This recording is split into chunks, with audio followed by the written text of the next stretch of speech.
present Kenneth Williams, Derek Nimmo, Clement Freud and Sheila Hancock in just a minute.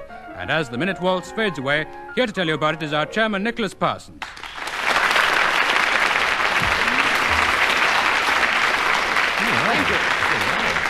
Thank you very much indeed, and welcome once again to Just a Minute. And once more, I'm going to ask each of the contestants to speak, if they can, for just a minute on some subject that I will give them without hesitation, without repetition, and without deviating from the subject. And according to how well they do it, they will gain points, or their opponents will gain points. And let us begin the show this week with Clement Freud. Clement, can you talk to us on the subject demonstrating? For 60 seconds, starting now. The best place to demonstrate was the Mall, after which Constitution Hill, Hyde Park Corner, Derek Nimmo has challenged you very rapidly. Piccadilly. Hesitation. There was a definite hesitation. I'm afraid you hesitated in the Mall, or was it Constitution Hill? I'm not sure. But I agree there was intent. Steady on. A definite hesitation, so Derek gains a point and he takes over the subject, and there are 56 seconds for demonstrating, Derek, starting now. What I particularly like going to see are elderly bearded men demonstrating cookery. I think this is terribly fascinating and something which one should always buy tickets for if they are available. They seldom are, because when one thinks of people like we all know in this room at the moment, it is terribly difficult. Kenneth and his wife, you challenge. We're in an auditorium, not a room. That's perfectly correct. Absolutely right.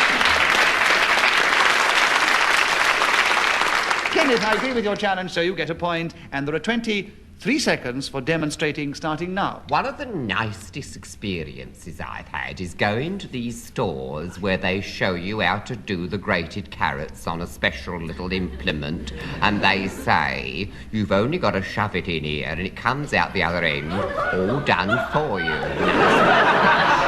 You see, so that you won't have any bleeding fingers.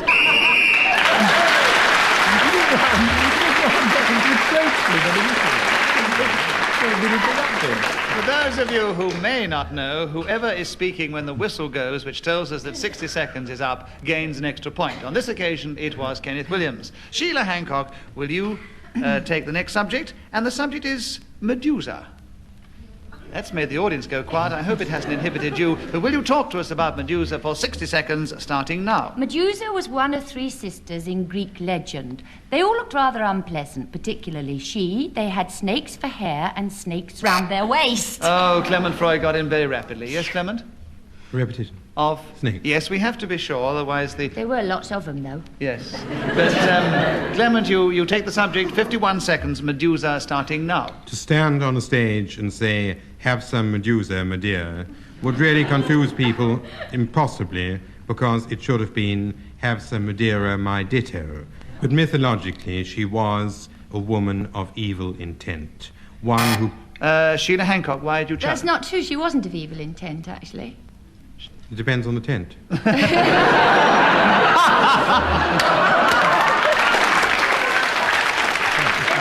makes you say she wasn't? I know she was evil, but what makes you say she wasn't of evil intent? Well, I'll tell you if you let me have the challenge. No, I don't make bargains. No, because but, she didn't, in fact, intend evil. The fact that people turned to stone by looking at her was nothing to do with her. That's right. You gained a point and the subject, and there are 32 seconds, Sheila. Medusa, starting now. She was killed by a person called Perseus, who managed it by carrying a mirror so that he didn't have to look at her directly and turn into stone. He also had a magic sword and wings on his heels. When the blood fell from the head, it caused snakes to rise from the ground. Derek Nimmo, why have you challenged? Head and snakes. Repetition. Oh, yes, that's right. She said snakes before. Well, I wanted to hear what happened when the blood came. So, Derek, you get the subject, having gained a point for a correct challenge. 16 seconds left. Medusa, starting now. To sail towards the land where Medusa lived, you have to start off from Athena in a long boat across... Clement Freud is challenged. Why? Deviation, you can start in Tunbridge Wells.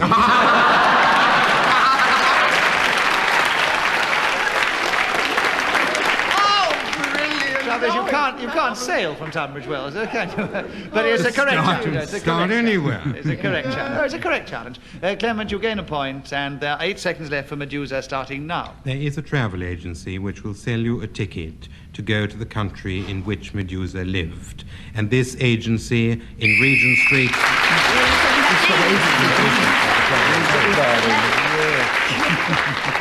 On this occasion, Clement Freud was speaking when the whistle went, so he gained an extra point and now has taken a lead at the end of that round. His lead of 1 over Derek, who has a lead of 1 over Kenneth, who has a lead of 1 over Sheila. I don't care. I'm a good loser. I'm a very good loser. You're a beautiful loser as well. But you're also a very good winner. You've challenged yourself at this particular moment, Sheila. Oh, have I? I can't give any points for it, I'm afraid. No. Derek Nimmo, it's your turn to begin. Sucking lemons. That's what has been thought up for you by Ear Messiter, so can you talk to us about it for 60 seconds, starting now? Whenever I want to go to the land where you can suck lemons, I always start from Tunbridge Wells. Now I get a train to London, which enables me to get a bus to the airport, and I fly to Spain. Sheila Hancock, wife, you challenge. Deviation. There really is not only one particular land where you can suck lemons. You can suck them in Tunbridge Wells. You can suck lemons anywhere, but I felt, the way I saw it, he was flying to a land where they grow lemons, and that's where he was going to suck them, and that's what I felt, and therefore I don't think it was deviation, Sheila. All 47 seconds, Derek, for sucking lemons, starting now. Landing in Madrid, I then go to Barcelona, because outside that particular town, there are these wonderful... lands where you can... Clement Freud's challenge, you won. Hesitation. Yeah, there was a hesitation. I must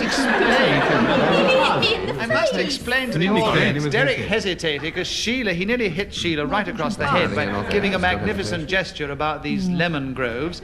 And so naturally, Clement got in and challenged. He was being gallant, and I don't know what to do. But if I've got to be fair to the rules of the game, it was a hesitation, so Clement gets a point.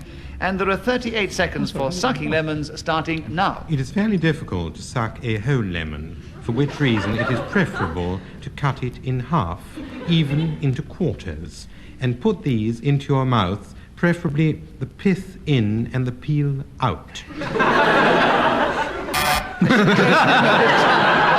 Hesitation, he's That's all I wanted to say. I had no more. My contribution. Because Clement actually stopped, they all three looked in stunned amazement, and nobody challenged. It was the longest pause of the game for about 2 years. Derek, you got in first, therefore you get a point, and the subject, 21 seconds, sucking lemons, starting now. Whenever I see Kenneth Williams, I say, go suck a lemon, because that's a term of abuse. Kenneth Williams, why do you challenge? The whole thing is a tissue of lies. So it's deviation. Yes, exactly. I must say, I've seen him meet you on many occasions. He does not always say, go suck a lemon. That's to that effect, however. No, he's never said go suck a lemon. He doesn't say it always, and that's what he said. So therefore, Kenneth, I agree with your challenge. You get the subject. 18 seconds, sucking lemons, starting now. When I had the unfortunate experience of shrinking gums, they told me to suck these things because they said the acid properties would help the gums. Clement Freud, why did you challenge? Repetition of gums. Yes. Gum recession I used first, which is hyphenated, isn't it? No. They're all against me. It might be, but it was fair. So Clement gets a point and the subject. 5 seconds, sucking lemons, starting now. In the village of Little Easton in Essex, lemon sucking is one... Kenneth Williams, why have you challenged? In the village of Little Easton in Essex, there are no lemons. It's all lies. Well, they could have imported them, you know, to Little Easton, couldn't they? So that's your basis for the challenge. It's possible to have lemons in any place throughout this country. So technically speaking, it's not a correct challenge. Clement gets another point. 2 seconds, sucking lemons, starting now. Along the coast of Northumberland.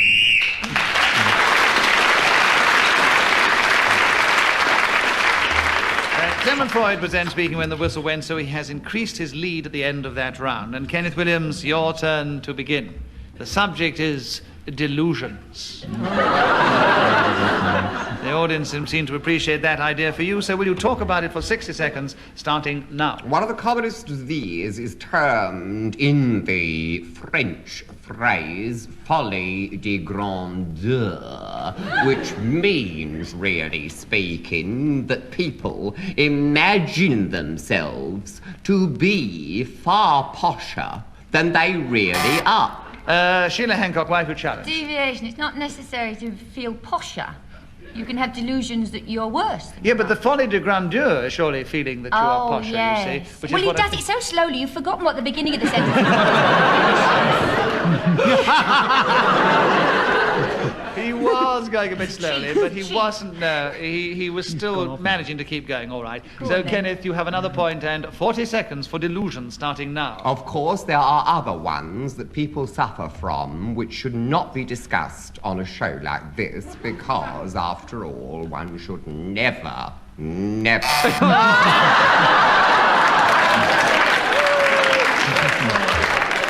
He was being so precise, but Clement Freud pressed his buzzer first. Yes, Clement? Repetition. Of? Never. Of course, yes. There we are, Clement. You take the subject and a point. 28 seconds. Delusion starting now. I had an aunt who hid herself during the entire Second World War in a linen closet because she felt she was a clothes horse.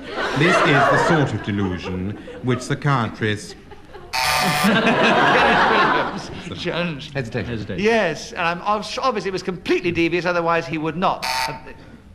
Who challenged? Anyway, Kenneth, I agree with your challenge on hesitation, so you get the subject, and there are 15.5 seconds. Delusion starting now. George III once addressed the trees in Windsor Great Park and thought they were statesmen. And when someone said, "Sire, these are oaks, they are not diplomats," he said, "Nine."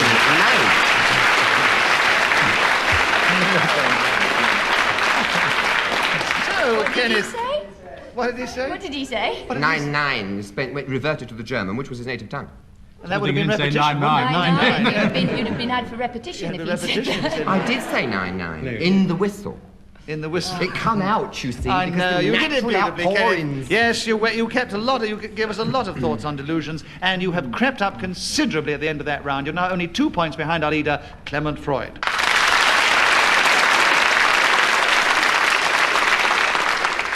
Clement, it's your turn to begin. The subject is bugging. Oh. Will you talk to us about bugging for 60 seconds, starting now? Bugging, among other things, is the term used for tapping or listening in on people's telephones or other conversations which they might have. And police in most countries of the civilized world have got authority to do this thing if properly instructed by a court of law. In England, it is... Kenneth Williams. Hesitation. Yes, all right. Be so sharp with it. I agree. And he hesitated while he buzzed. Anyway, you can't get out of it, Clement. Kenneth has a point. 37 seconds. Bugging Kenneth starting now. This is a disgraceful practice for which I have got no time whatsoever. There should be privacy in this world, and if we cannot talk intimately to each other without horrible fears of being reported in some terrible secret... Clement Freud, why have you challenged? Repetition of terrible. Yes, you did have terrible before. So, Clement, I agree with your challenge, and there are 15 seconds for you to carry on with bugging starting now. As a lad, I often went through the fields of Suffolk chasing maybugs, which practice was called bugging, or between Walberswick and Bravura, the term was called bugging. But no. Thank you.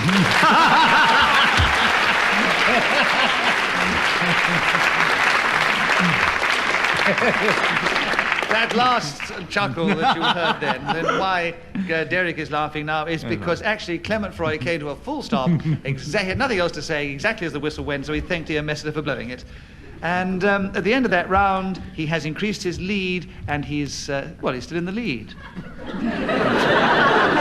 Well done. So there we are, let's press on with the show. Sheila Hancock, your turn to begin. Getting to sleep. Sheila, will you talk to us about that for 60 seconds, if you can, starting now?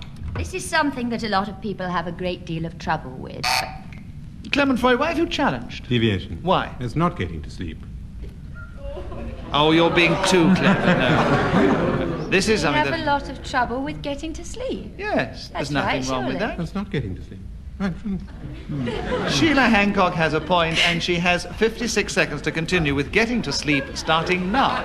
There are many different methods to help you with this. One is counting sheep, leaping over a gate. What I do is have a nice warm drink, get into a cozy bed, Before I do that, however, I usually practice a little yoga, which involves deep breathing and stretching and bending. Kenneth Williams, why have you challenged? Deviation? This is all physical activity. It's nothing to do with getting to sleep. But a lot of people find they sleep much better after a lot of physical activity, and obviously Sheila's one of them.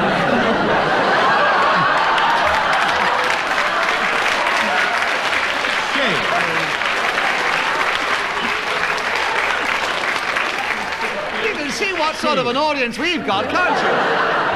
And you can see the sort of physical activity that they indulge in as well. I meant running about or doing yoga exercises.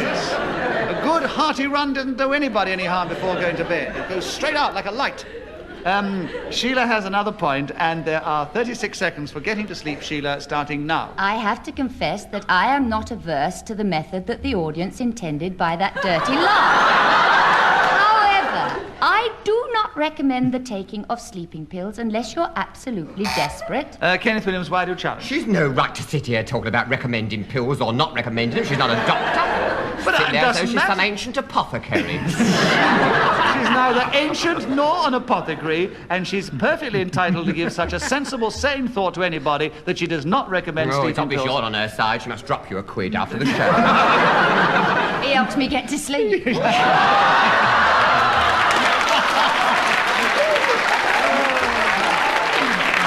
By wearing me out on this program. Yeah, we do a little yoga together. I don't know what to say.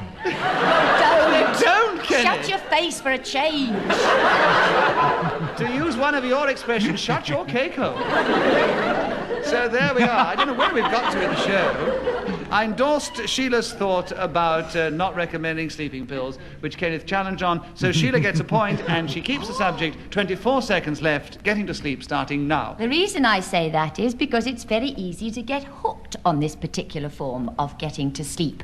There are, however, two different forms of tablets, barbiturates... Kenneth, Derek Nimmo challenge. Why? Forms. What? Repetition of forms.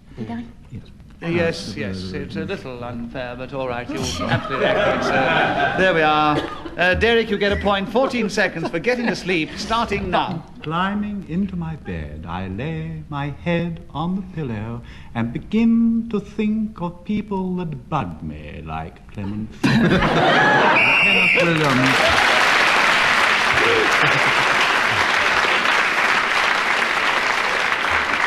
Actually, Derek, I'd have thought if you lay in bed and thought of Clement Freud, that might keep you awake. But anyway, you have gained more points at the end of that round. You have leapt into second place alongside Kenneth Williams, but you're both trailing behind our leader, Clement Freud. Derek Nimmo, your turn to begin. The subject is golf. Can you talk to us for 60 seconds on golf, starting now? Golf is the rather... Clement Freud challenge you. Hesitation. There was a hesitation. I think I gave you time to get going. Even to write it down is a short word. So I've got to be fair and accurate, and I can see on the clock there are 3.5 seconds have gone. So, Clement, you gain a point.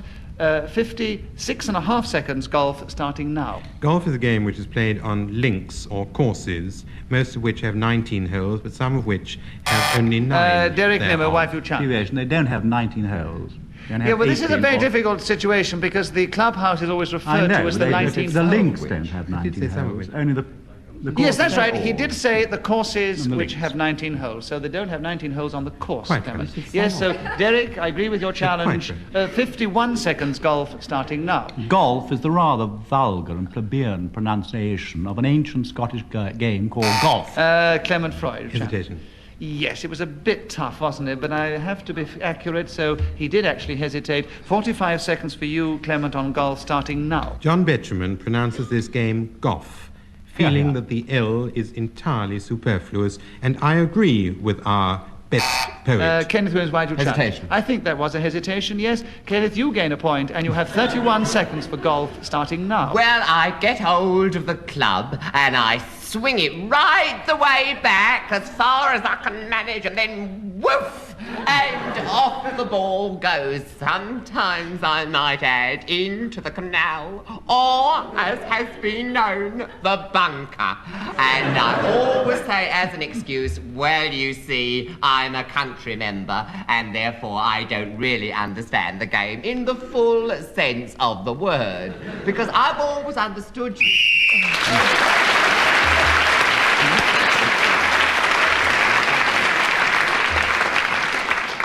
So many sort of little phrases to keep you going, Kenneth, but well done. You kept going, you got an extra point for speaking when the whistle went, and you have now moved up into a definite second place behind Clement Freud, who is leading at the end of that round. Derek Nimmo's in third place and Sheila's in fourth place. And Kenneth Williams, your turn to begin. Oh, Ian's thought of this for you, Garibaldi. Oh. Can you talk to us about Garibaldi, Kenneth, for 60 seconds, starting now? This is the name of one of the great Italian patriots who did succeed in establishing the House of Savoy securely and gave his name. Derek Nimmo, why have you challenged? Well, he didn't establish them securely because they're no longer there. Deviation. I think you could say they were there for such a long time that they were securely Of course, established. how long, you great idiot. You Well, can't- it was in the experts aren't- about 1840 or something, or 50 that he established them, and they weren't... They were there right up to proposed- Mussolini, yes, weren't about they? 100 years. nearly Gracious 100, me, just under yes, what a 100 years. ridiculous challenge. I think that's a fairly secure tenure, I really do. Thank so you very much, Nick. You're a very reasonable person. I was, a little while ago, I was taking money from Sheila Hancock. I was gathered. Oh, dear.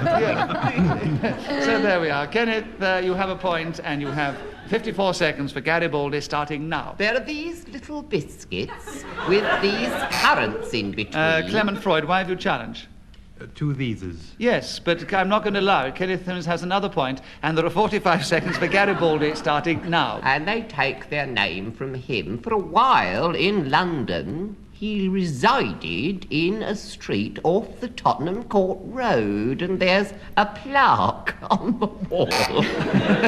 Clement Freud, why have you challenged? Repetition What? of that giggle. Actually, if it's a repetition of the giggle, it's incorrect, because he did one giggle that Yeah, went went, on... No, he didn't repeat his giggle. Kenneth has another point, and there are 32 seconds for Garibaldi, starting now. And they say that he used to trudge up and down there, looking most bewildered and perplexed because he couldn't understand the London postbook. Derek Nimmo, you've challenged Repetition one. of London, actually. Yes, London. We did have a repetition of London. I think you challenged the right moment. I think he was almost trying up. He's actually running out of historic facts, which is He's right. Yes, he was historically running down. So there we are. Derek, you have a point, and there are 20 seconds for Garibaldi, starting now. When Garibaldi landed with his bunch of brigands in Italy, who could have foreseen? Kenneth Williams, why did you challenge? These were warriors fighting for the freedom of their country, and I don't think anyone in their right minds could refer to them as brigands. He and his warriors were known as patriots. 16 seconds for Garibaldi, Kenneth, starting now. When they first came to him in the grey-green hollows of Bowery, Corsica, they said George III is your uncle, and he said... Derek Nimmo, why did you challenge? George II.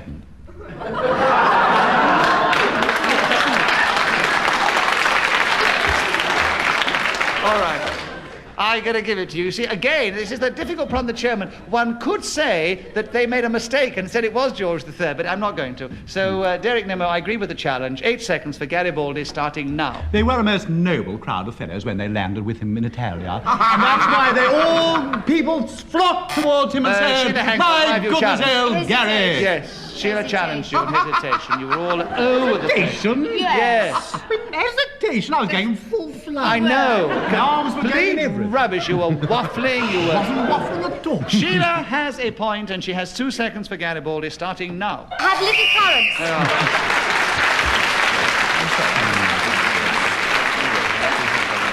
I'm afraid that's all we have time for, and the final score is Sheila Hancock is in 4th place, a few points behind Derek Nimmo, who is 2 points behind Clement Freud, who is 1 point behind this week's winner, Kenneth Williams.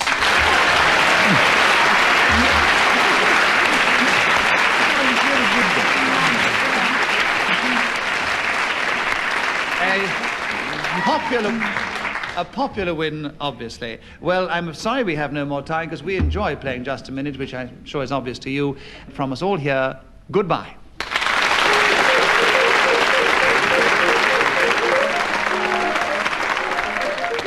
The chairman of Just a Minute was Nicholas Parsons. The program was devised by Ian Messiter and produced by David Hatch.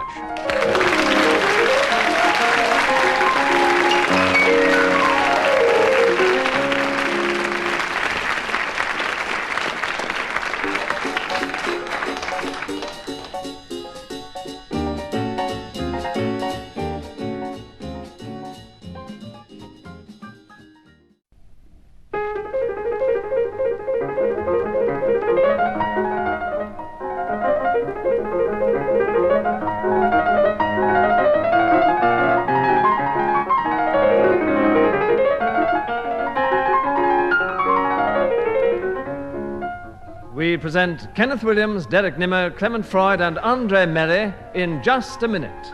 And as the minute waltz fades away, here to tell you about it is our chairman, Nicholas Parsons.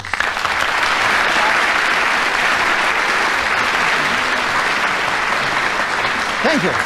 Thank you very much indeed, and welcome once again to Just a Minute. And as you just heard, we're delighted to welcome back somebody who's been so successful before in competing against these three eager men, Andree Melly. Well, Andree, I'm sure you're going to do just as well again. And may I remind you, the rules are as before. I'm going to ask them each to speak, if they can, on some subject that I will give them without hesitation, without repetition, and without deviating from the subject. And according to how successful they are in being challenged or not being challenged, they will gain points, or their opponents will gain points. And let us begin this week with Andree Melly. Andree, the subject that Ian has chosen for you is unblocking the kitchen sink. Can you talk to us about that for 60 seconds starting now? This is an absolutely disgusting thing to have to do. And the best implement is a kind of squeegee stick. This has a wooden handle and a rubber nozzle, and you place it over the sink hole and move the stick up and down several times. Derek Nimmo has challenged you. Repetition of stick. Oh, yes, I'm afraid you had too much stick there. So, Derek Nimmo, I agree with your challenge. You therefore gain a point, and there are 44 seconds left for unblocking the kitchen sink, starting now. I personally use a very long pipe cleaner, the same sort of thing that Kenneth Williams uses for his nostrils. Punch Kenneth it down. Williams has challenged you. Why? I'm challenging on the grounds of what? Obscenity. I think it's absolutely disgusting. I don't go around shoving It's pipe cleaners down probably disgusting, but is there anything else within the rules of the game that he may be doing, Kenneth? No. Why else are you challenging? the sink. Deviation. I don't put pipe cleaners down the sink. Nice it up your nostrils. Well, I'm afraid... I've done that, so he's right, so I Oh, can't... there we are, yes. I think you actually established on this program that you were capable of doing that. So there we are, Kenneth. I disagree with your challenge, which means Derek gets another point. He keeps the subject, and there are 37 seconds left for unblocking the kitchen sink, starting now. To this... Andree Melly, you've challenged. Hesitation. Hesitation, I Absolutely agree, Andree. So you gain a point, you get the subject back. There are 35 and a half seconds for unblocking the kitchen sink, starting now. The louder the skludge noise as you do it, the more successful you're being. However, if it doesn't work completely, take a washing up mop, turn it upside down, and stick the solid end of the object down the hole.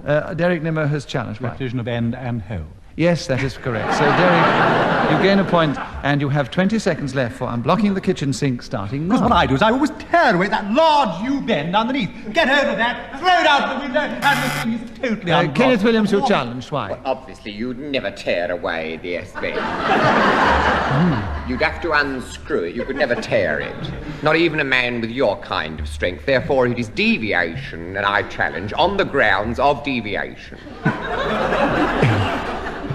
I want to be utterly fair to Derek on this. Obviously, I agree with you, Kenneth, that you couldn't personally tear it away, but he might say afterwards, but I may get a whole group of men in. So let the audience be the judge. If you agree with Kenneth's challenge, will you cheer? And if you disagree, will you boo? And will you all do it together now?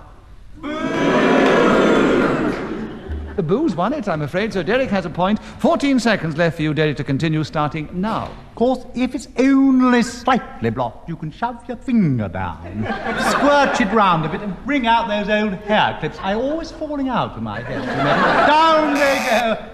Andree Melly, why have you challenged? Repetition, 2 downs in 1 2 sentence. downs, yes, absolutely right. Jolly well done. Andree, you've got another point, and there are 3 seconds for unblocking the kitchen sink, starting now. Take a piece of wire and squiggle it about as well as you can.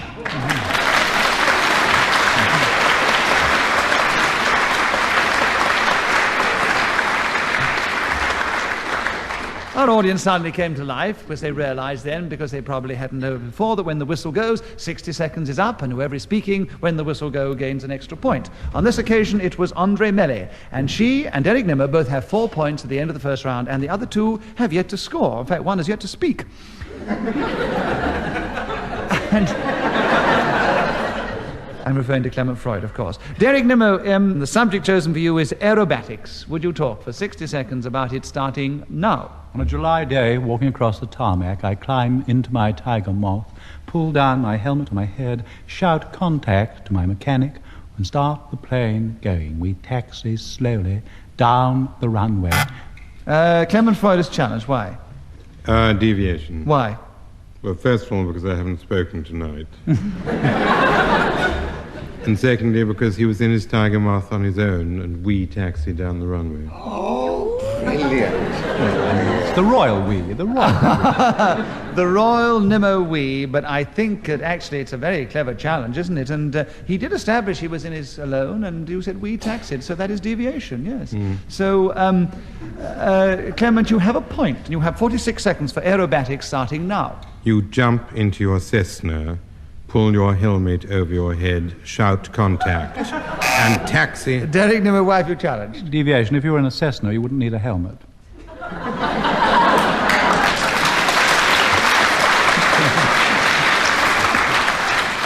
You wouldn't need a helmet, but this is the problem that I have. You could wear a helmet, couldn't you? No. Why not? Well, you could wear a tin hat in a lavatory, couldn't you? Yes.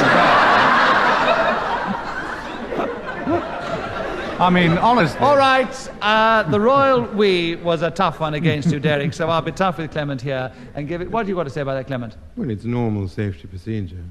Well, that's what Look, put it to the audience then. This is your chance again. Will you please be the judge? If you agree with Derek's challenge, will you cheer? And if you disagree, will you boo? And will you all do it together now? Boo! The boo's down there, one, and the cheers up there were equal. All right, no points scored, because I think it was a draw. Clement Freud keeps the subject, and there are 39 seconds left. Aerobatics starting now. I then put it on automatic pilot and go to the back of the aeroplane where there's a toilet in which I wear a tin hat.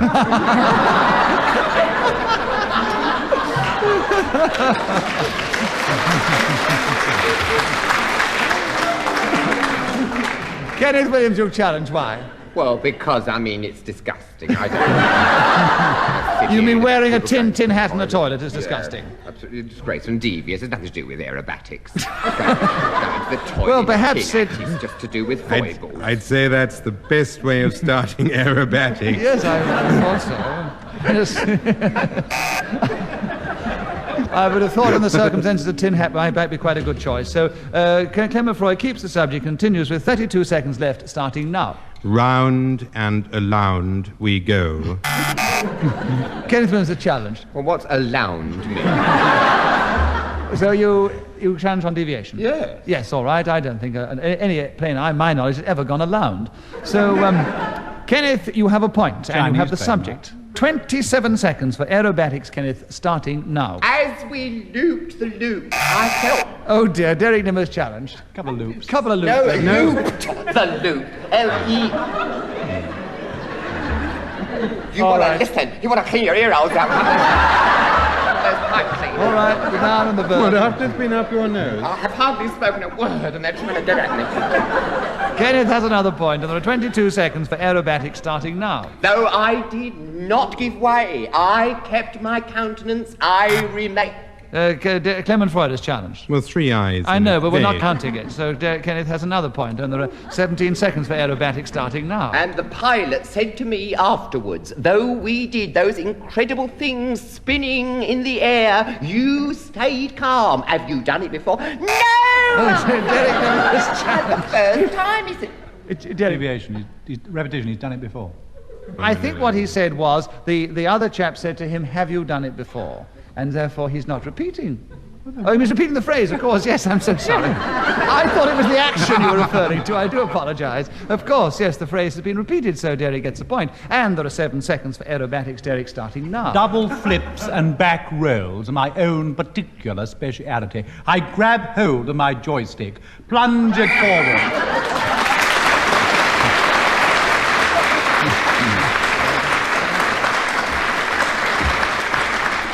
On this occasion, Derek Nimmo was speaking when the whistle went, so he gains the extra point, and he now has a lead over all the others at the end of that round. Kenneth Williams, your turn to begin. Kenneth, the subject that Ian has chosen for you is Heinrich Schwarzberg.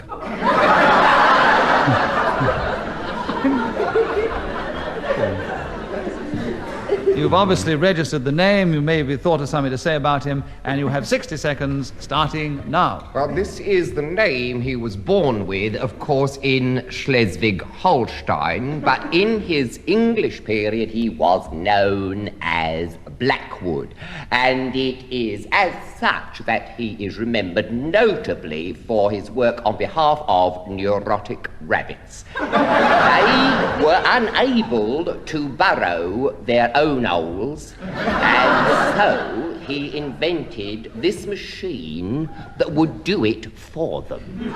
The problem was to get them attracted to it so they would follow the work that it performed. And this was achieved by putting a substance on the actual instrument which smelled of their mates.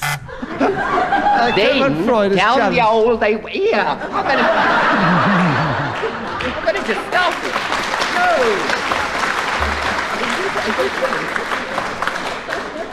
Once Who you challenged me? Clement Freud, once you mentioned nerve. mate. Once you brought sex into it, Clement Freud challenged. Oh. What is your challenge, It's Clement? deviation from Heinrich Schwarzberg. It's the whole point of his life's work. And repetition of whole, if you must have. No, his first challenge was a deviation from Heinrich Schwarzberg. Yes. Well, why? Because he never talked about Heinrich Schwarzberg. He talked I about thought that his life's he talked work, about the great he talked about the Blackwood theory. Yes, but he established that Blackwood was the name under which he worked in this country, which was The subject is not describe the work of Blackwood. The subject is Heinrich Schwarzberg. And you maintain he's deviated from it? Yes, of course. Well, I disagree, so the subject is with Kenneth Williams, and he has 8 seconds left, starting now. And Clement, Derek Nimmo's challenged you. Hesitation.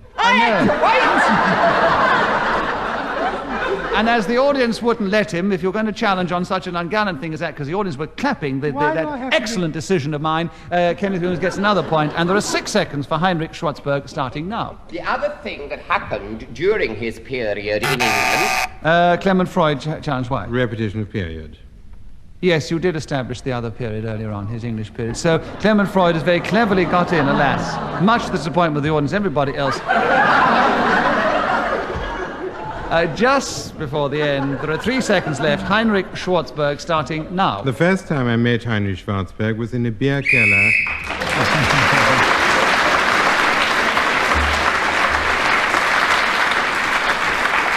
So Clement Freud gets the extra point once again for speaking when the whistle went, and I must explain now why I gave that challenge earlier on against Clement Freud, because as far as Ian Messiter and I know, there is no such living person as Heinrich Schwarzberg, and Kenneth did jolly well to keep going with such utter rubbish about the man.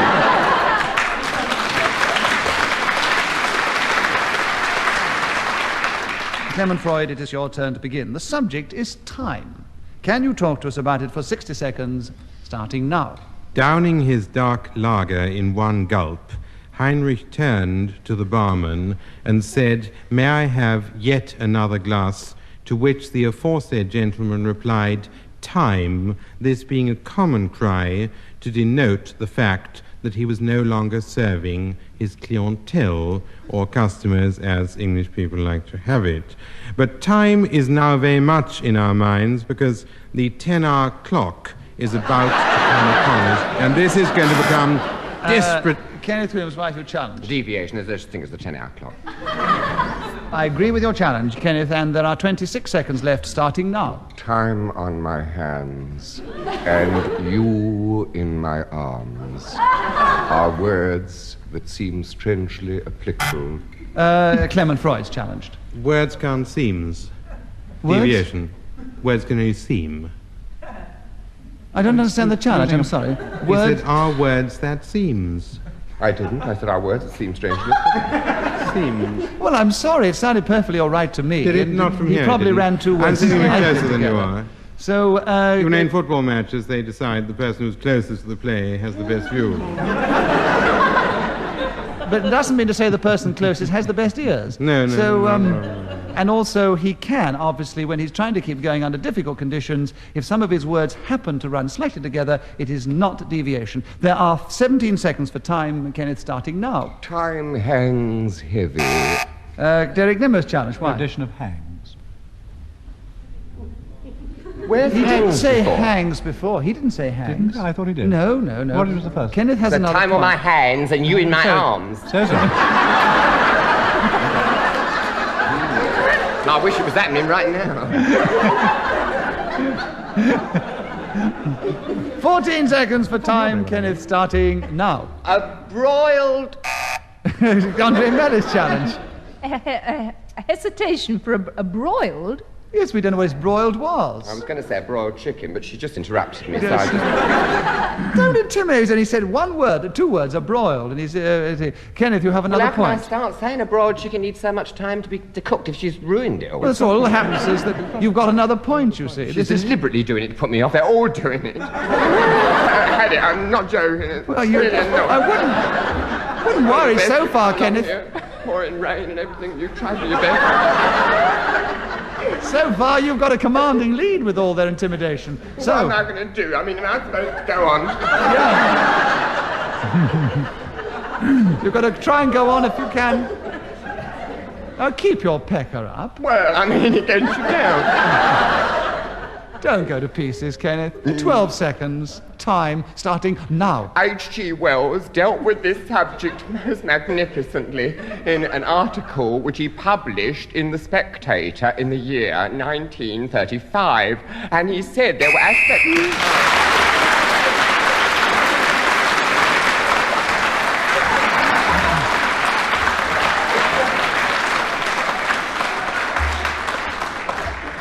Well, time and the 10-hour clock have given Kenneth Williams a commanding lead at the end of the round over all the others, who are fairly equal in second place, by the way. Andree, your turn to begin again. The last time I broke the law. Can you talk to us about that, starting now? What an absolutely rotten thing to talk about. Yes, Clement Freud's challenge you. Deviation. Why? It's nothing to do with breaking the law. Yes, But you're still entitled to say, apropos of the last time I broke the law, what a rotten thing to talk about, but the last time I did it, so and so. She's entitled to say that as a way of starting. Give her a point. Well, I'm going to give her a point. Have you given her a point? Yes. Thank you. Right, Andree, you have another point, of course, and 57 seconds for the last time I broke the law, starting now. Because once this broadcast's over, I might be arrested and carted off to jail. But I will tell you about a last time I broke the law, which was when I was 12 with my friend Isabel Ross, when we were at school in Liverpool and used to pinch from Woolworths. Kenneth Williams, a challenge. Hesitation. Yes, once you came up with that truth, which is very honest of you, but Kenneth got you on hesitation. He has a point, and there are 40 seconds for the last time I broke the law, Kenneth, starting now. I have never done it, so I can't discuss it. Clement Freud is challenged. Sure. Deviation. That's a clever challenge. On this occasion, I agree, Clement, so you get the point, and the subject, 37 seconds, the last time I broke the law, starting now. It was an extraordinary thing, but I went to Paddington to see the Inspector of Taxes, who was rather worried about my income tax return. And when I went up to the 3rd floor, there was this gentleman called Prothero, who had oil in his hands, which he rubbed in order to get all his fingers thoroughly, mechanically perfect. Andree Melly is challenged. Why? You didn't hear the buzz. It was No. just about to happen, and it didn't. Oh, I see. You anticipated. Well, I'm afraid all that happens, Andree, is because you did anticipate and the light came on, Clement Freud, you interrupted him, he gets a point, and there are 14 seconds for the subject, Clement, starting now. It was dark on the beach, and I crept up to the policeman, holding my penknife above my head. Kenneth Williams, why have you challenged? Deviation. He was discussing the last time he broke the law. We began in Paddington, and now we're on a beach, creeping up in the dark. You can't have 2 last times here.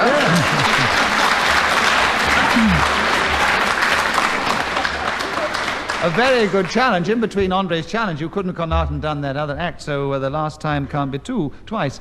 Kenneth, can you justify that really, Clement? Yes. How?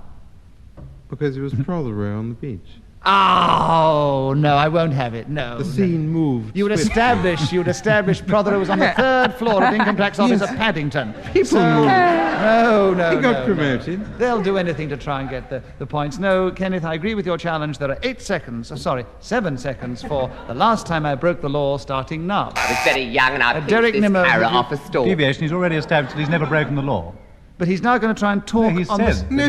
said that he's never broken the law. All right, but he's now going to talk on the subject, which is on the card, the last time I broke the law. Now, he could take that and say it was apropos of somebody else. He can take it any way he wishes, as long as he keeps going without hesitation. I took it any way I wished, and I didn't get a point. But you deviated because you could not break the law. Anyway, you've no business to argue with a chairman. It's an absolute disgrace, isn't it? All but doing it, you've got to recognise proper authority in the country. The last time I broke the law, Kenneth, 6 seconds, starting now. Well, I did pinch a carrot when I was there. Derek Nimmo's challenge. Very well, Deviation. You've already accepted his remark that he's never broken Now the law. that I agree with you now, because he established before that you've never broken the law, and now you said I pinched a carrot, which you see is a break in the law. Well, I was telling lies. It's perfectly Oh, he's you told see, a they're load breaking of so lies many on this programme. subtle- Look at him. Look at his face. He's gone red. He's gone red. He knows it's true. Do you deny it, Nimmo? Do you deny you never told lies? There we are. So obviously this is... Yes, look at him. This is... Completely non-post he is, isn't he? I quite agree, actually. In this particular game, I'm sure they often tell lies in order to keep going, and I've been against Derek on that. But on this occasion, Kenneth established that he hadn't, and now he's established that he pinched. So deviation. Derek, you have a point. 4.5 seconds left, starting now. The last time I broke the law, when I fouled the pavement... Clement Freud. Challenge. Hesitation. Yes, I'm afraid so. So there are 2 seconds for you, Clement. Last time I broke the law, starting now. Opening his ledger.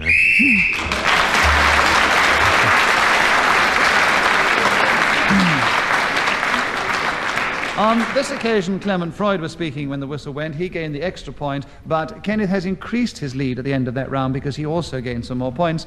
And Clement's just in second, so he is way behind in second place, 1 point ahead of Derek, who is 1 point ahead of Andree.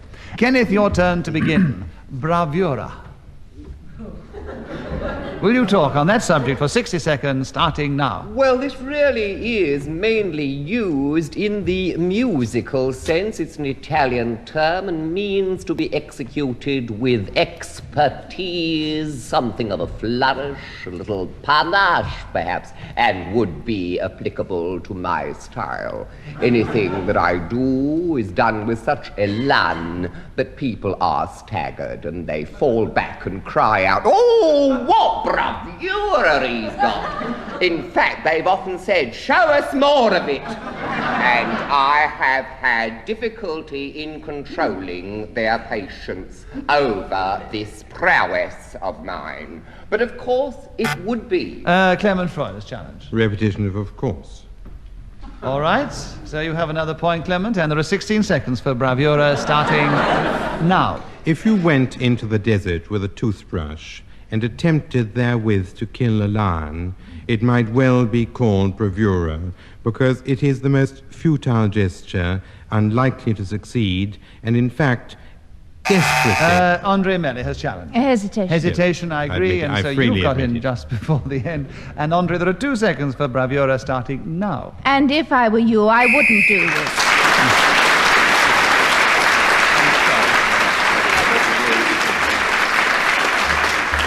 Well, I'm afraid we have no more time. Doesn't 30 minutes go quickly? 60 seconds seems to take much longer, doesn't it? So let me give you the final score. Andree Melly, coming in with a rush at the end, getting that extra point when the whistle went, came in 3rd place, equal with Derek Nimmo. And they were just behind Clement Freud, who was 4 points behind this week's winner, Kenneth Williams.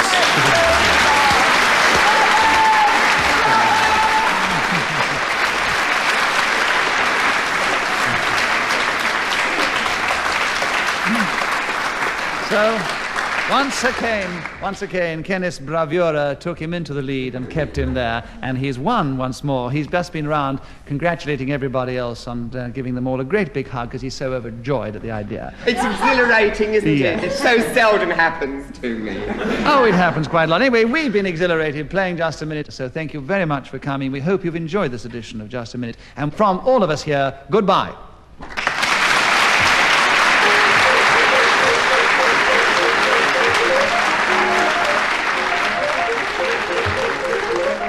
chairman of Just a Minute was Nicholas Parsons. The program was devised by Ian Messeder and produced by Simon Brett.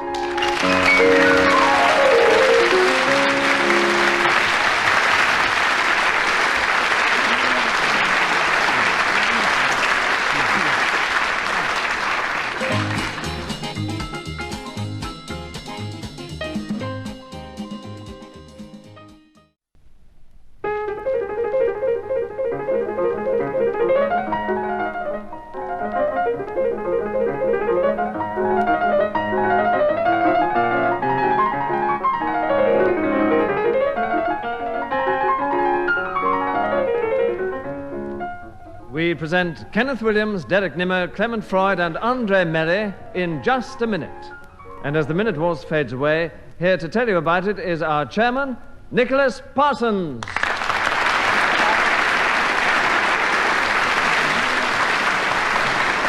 Thank you. Thank you very much indeed, and welcome once again to Just a Minute. And may I remind you, the rules are as before. I'm going to ask them each to speak, if they can, on some subject that I will give them without hesitation, without repetition, and without deviating from the subject. And according to how successful they are in being challenged or not being challenged, they will gain points, or their opponents will gain points. And Derek Nimmo, will you begin this week? Jellyfish. Will you talk to us about jellyfish for 60 seconds, starting now? This is a perfectly rotten subject to be given, but I will endeavour to speak about jellyfish.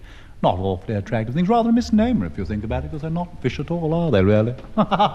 Then, one of the things that really attracts me to them is when you see them in the Bay of Biscay, those great Portuguese men of war, floating towards you with their tentacles hanging down. And you've got to do a pretty nippy crawl to get away, haven't you, really? If you think about it, because if you stay there, you'll get stung. And there's nothing worse, because you have to be dragged up into a boat, put on your back, and people come along and flop things on you, cold creams and ointments, until eventually you're repaired and put ashore once more. I once knew a lady who was called Mrs. Fish, and because she was so fat, we all used to call her Mrs. Jellyfish, and she didn't like it at all.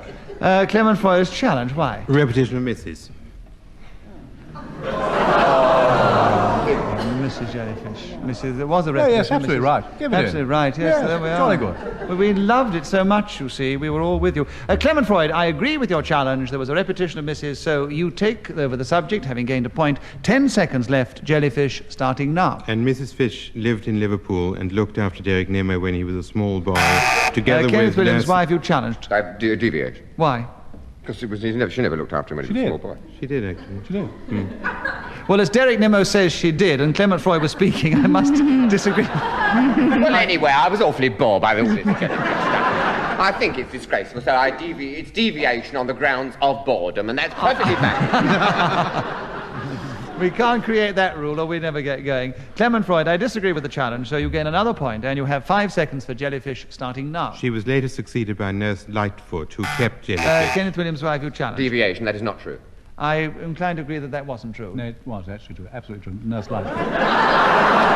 He's constantly talking about Nurse Well, Lightfoot. it's about Derek's youth. Can you, as a man who plays men of God He's on always occasions- talking about them. Actually, by very curious terms, I'm blessed to have to say that Miss Lightfoot lived next door to me. She's getting married this very Saturday Well, at oh, the we Adelphi don't. Hotel Let's have a round in of applause London. from Miss Lightfoot, please. Absolutely true. You've got to do with jellyfish. Yes. I was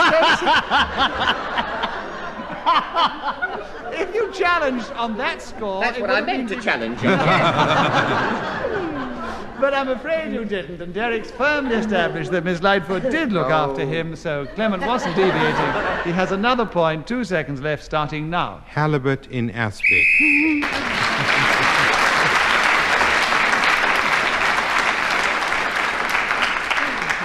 Well, jellyfish, Miss Lightfoot, and many other things have helped Clement Freud to get many points at the end of that round. In fact, at the end of the first round, he is the only person who has scored. Kenneth Williams, it's your turn to begin. Oh, at last. We have heard from you, Kenneth, to some effect as well. Yes, but I mean, my subject. I haven't had a subject, have I? Well, we hope this is your subject, because Ian Mess has thought of Rasputin for you. Oh.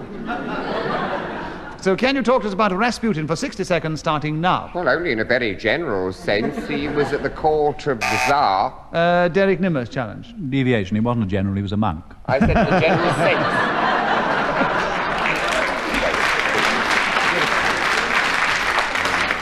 A clever try, but not a legitimate challenge, so Kenneth gets a point. 55 seconds for Rasputin, Kenneth, starting now. One biographer described his cult as being unspeakably foul, and I am perfectly prepared to believe it. He exercised some sort of influence over the Empress because she thought he could wreak some miraculous... Derek Nimmo's challenge again. Deviation. She wasn't an empress, she was a czarina.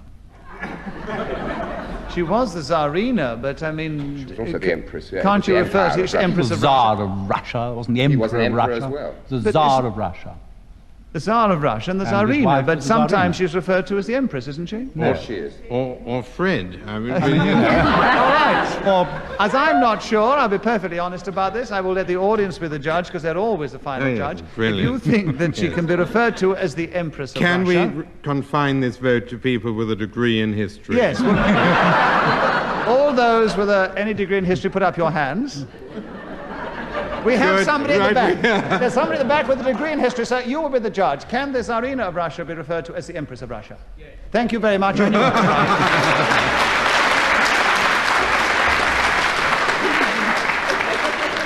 I thought I was right. Kenneth, Rasputin is still with you, and there are 38 seconds left, starting now. Well, one night, a member of the court, Prince Yusupov, threw this party and done him in. I believe it was a rather nasty business. He stabbed him in all kinds of places. I don't want to go into it now, because obviously you're not the kind of people who want to hear about a load of filth like that. But suffice it to say... Derek Nimmo's challenged. Deviation. I am the sort of person who wants to hear a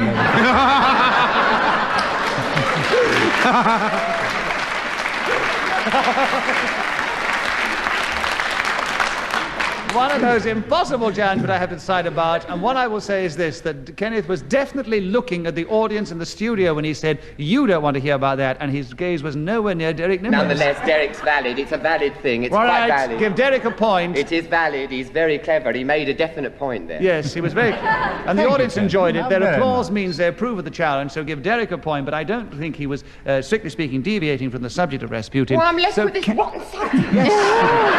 And 19 seconds left. A point to Derek, starting now. Well, actually, Malenkov, in his book on Rasputin, says the lice were jumping in and out of his beard, and that he retreated from the figure for fear of infection. How would you like it if you saw a load of things crawling?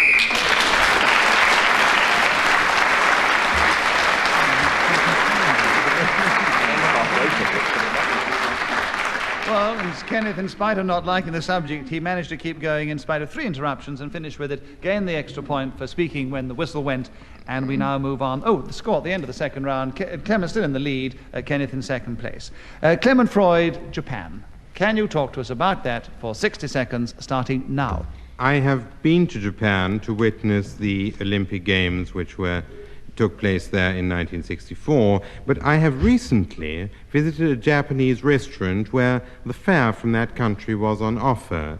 And what surprised me particularly was that we sat down very low on the floor, and a waitress brought saucepans and knives and forks and bits of food and a burner, and we were asked to cook our own repast, which amazed me because the bill was exceedingly high, and I wondered whether if we stayed and did the washing up, would we have been able to afford the asking price of that establishment.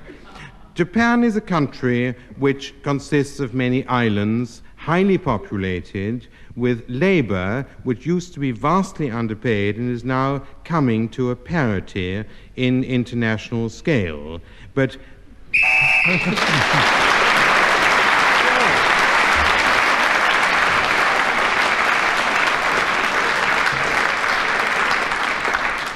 And I think he almost dried up at the end, but he just kept going, started with the subject, finished with the subject. First time it's happened for a week or two, so Clement Freud not only gets the point for speaking on the whistle, but a bonus point, and increases his lead at the end of that round.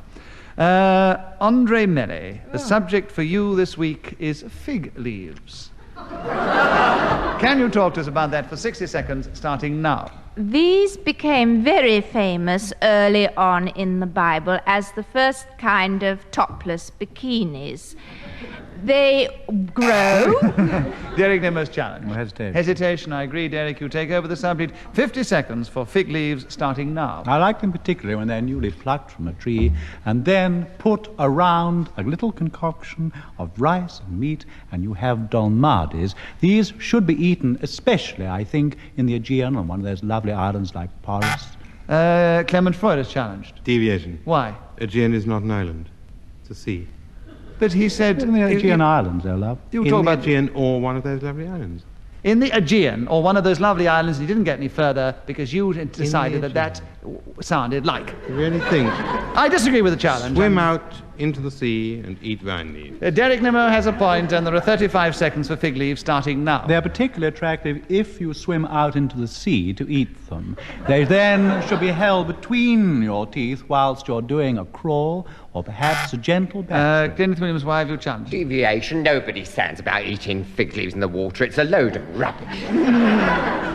I don't think anybody would actually take these in their mouths out into the Aegean. But of course, it is possible that you could do it. This is the difficult problem one has in making decisions. It's deviation. Come along. It's established as deviation. So I think... All right, I'll leave this one to the audience because it is possible that you could do this, though it does sound a very devious action. Therefore, it's possible, if you agree with Kenneth's challenge, will you cheer? And if you disagree, will you boo? And will you all do it together now? They have decided that people do not swim out into the Aegean with fig leaves in their mouths. So, Kenneth, you have a point, and 25 seconds for fig leaves starting now. Well, I've nothing to say about fig leaves. Andree Melly got in first. Deviation, because there's nothing to say. All right, Andree, you have a point. 19 seconds for fig leaves starting now. They are to be found in the Mediterranean next to the figs, which are very delicious fruits, and I believe they can... Clement Freud challenge. Hesitation. Hesitation, I agree. Clement, another point to you. 15 seconds for fig leaves starting now. My first zoot suit was made entirely from fig leaves, and the jacket hung... Derek Nimmo's challenge. Deviation. If you won't allow you to swim out into the Mediterranean with fig leaves in your mouth, you can't possibly have a zoot suit made of fig leaves.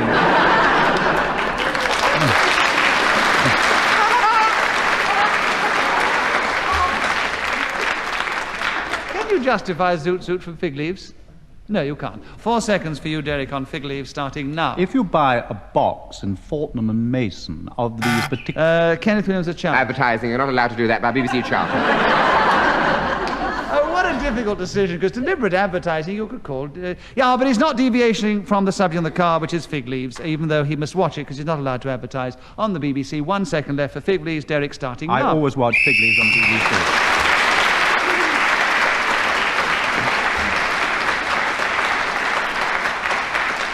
So Derek leapt forward with fig leaves from, I think, the 4th position. Cheating he was. That's how he leapt forward. Cheating. All that stuff about swimming out and eating them, swimming out in the ocean to eat fig leaves.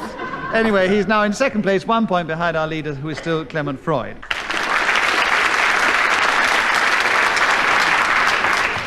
Derek Nimmo, your turn to begin. The subject is Ludo. Can you talk to us about it for 60 seconds, starting now? Oh, gosh, that reminds me of my happy nursery days with Nurse Fish. Somebody pressed the buzzer, but they didn't keep it on long enough because no light has come on. It was me. All right, Kenneth, what was your challenge? I don't want to hear about this nurse again. He's always dragging his nurse in. Anyway, I disagree with the challenge, Derek. You have another point. 56 seconds. Ludo starting now. Very happy game, played on a square board. Kenneth Williams, your challenge. Before he said, it reminds me of my happy days, That's and now right. we've had happy Repetition of happy. So, Kenneth, you have a point on this occasion, and there are 53 seconds left for Ludo, starting now. I first met Mrs. Doe in the Isle of Dogs, and her Christian name was Louise. She was therefore often referred to as Lou Doe. I became very much attached to her, so much so that on one occasion we had to be unglued. Andree Melly's challenged. Very much so much. Yes, there was a repetition of much, which I have to agree with and That's say... fair enough. I would accept your verdict. You're a very fair man. I know that. Good, look, therefore, Andree has a point for that. 34 seconds left for Ludo, starting now. This lady kept a fish and chip shop, which was very successful. Kenneth Williams, why did you challenge? Deviation, she don't know her, I know her. I mean, she pinched her off me. That's my character, isn't it? That's my character, isn't it? She pinched her. If it was a fictitious Ludo, she's obviously pinched her, in which case she can take Ludo anywhere she likes. If yours was a real one, then she can also have her own real one. And so forth, she wasn't technically deviating from the subject. Can we ask if there are any genealogists in the audience?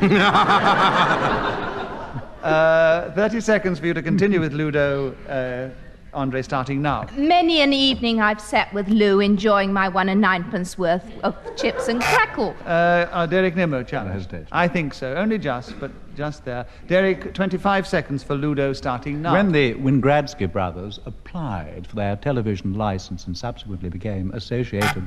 Clement Freud. Deviation. Why? You can't have multiple applications of television license.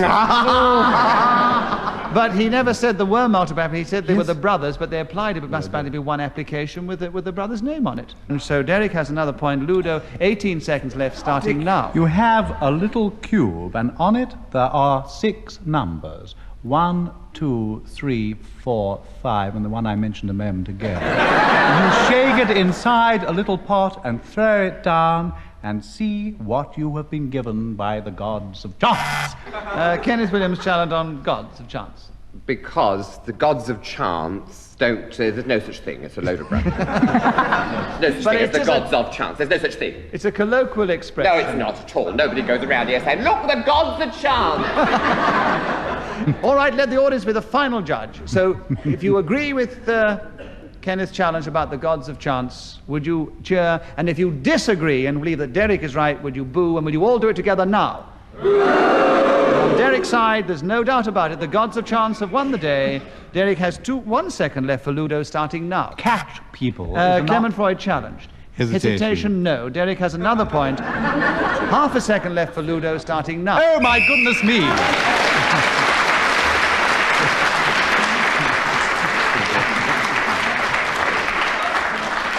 At the end of that round, Derek Nimmo has a very commanding lead over the others. Clement Freud is in second place, and Kenneth Williams and Andree Melly are almost equal in third place. Kenneth, your turn to begin. Subject which I think Ian's chosen specially for you, old gentlemen. Can you talk to us about old gentlemen, starting now? Well, of course, I am one myself, and I have tottered about the streets of Bloomsbury and St. Pancras for many moons, and am an habitué. Derek Nimmo's challenge, why? I can't understand the word. Could you... I quite have it. You're obviously not old enough. That's funny coming from you, who always does those funny voices every week. You can't understand a word, and on what basis are you challenging? Well, hesitation. Oh, no. He did keep going in a rather elderly way, but he kept going. Kenneth, you continue with 42 seconds left. Old gentleman, starting now. One of the peculiarities of old gentlemen is that the back of the larynx becomes very restricted with the approach of old age, and this very often makes speech a peculiar difficulty, but they still go on plucking up their courage like I do, and Andree Melly's challenge, why? Well, he's getting red in the face. I think he's going to pass out, so I thought I'd better give him a breather. Well, old men often do pass out when they get a bit too excited, but that is not a correct deviation from old gentleman too. 11 seconds. Kenneth, starting now. Well, let them have... A Clement Freud challenged. Deviation. Why? From that awful voice he has.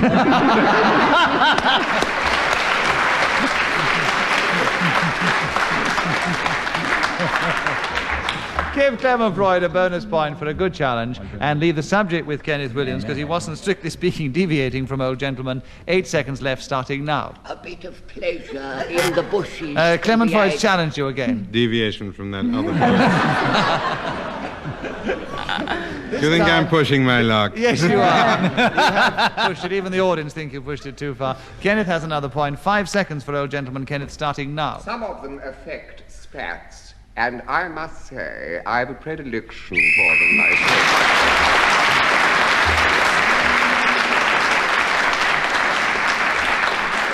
Well, this occasion it was Kenneth Williams who was speaking when the whistle went, gains the extra point. He also gained a number of others, and he has leapt forward equal in second place with Clement Freud, but they're both trailing 4 points behind our leader, who is still Derek Nimmo.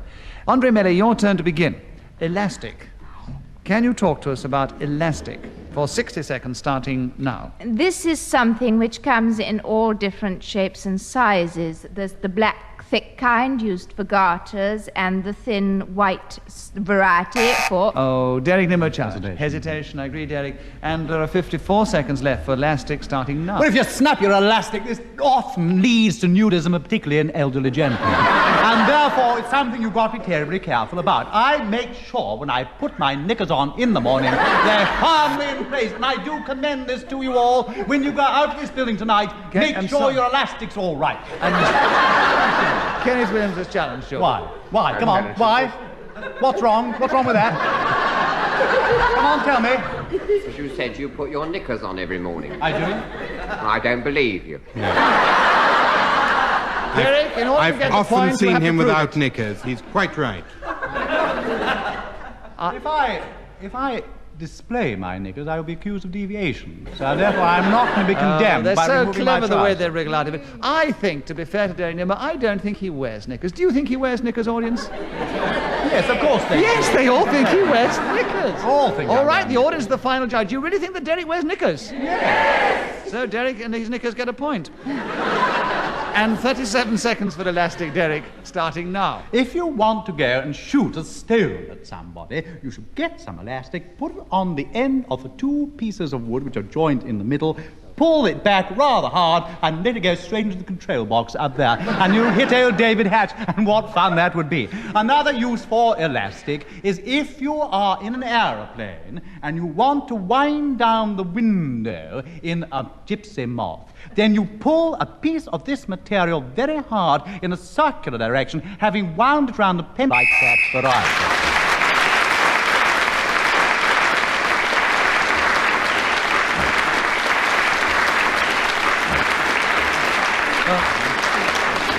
Derek Nimmo was speaking when the whistle went. Also, his elastic and his knickers gained him a lot of extra points, and it's increased his lead at the end of that round. And Derek, it's your turn to begin the next round. And the subject is sentiment. Can you talk to us about sentiment for 60 seconds, starting now? I do think this is a most wonderful quality for one to have. Kenneth Williams is a man of quite extraordinary qualities. I have seen him go out into the street on a dark night. Clement Freud, why have you challenged? I don't want to hear any more.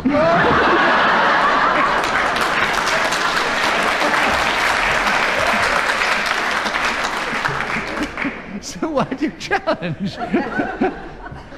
To save my friend from embarrassment. I'm not embarrassed. You such a great mouth. I was loving it. Loving every minute of it. Go on, Derek. It's nice. If he wants to go out on a dark night, it's his own business. Yes, but within the rules of the game, what was your basis for challenging? It's nothing to do with sentiment. What on the contrary? I think she was showing very warm sentiments towards Derek. Sometimes the way he speaks to him, you wouldn't believe he felt so warm towards him. I should give him a point. He's going to get a point. Oh, good. So he's won Let's a point stop talking because of about an it, incorrect then. challenge. And he continues for 23 seconds for sentiment, starting now. My dear old chum is sometimes reduced to tears by the sentiments of Clement Freud, who are often vulgar, Andree common... Melly challenge. Deviation, it's sentiment, and he said the sentiments, which is what he's talking about. Sentiment and the sentiments. It's a slight difference. 4 seconds left, Andree. Sentiment starting now. This is something that women particularly know about, and these men here...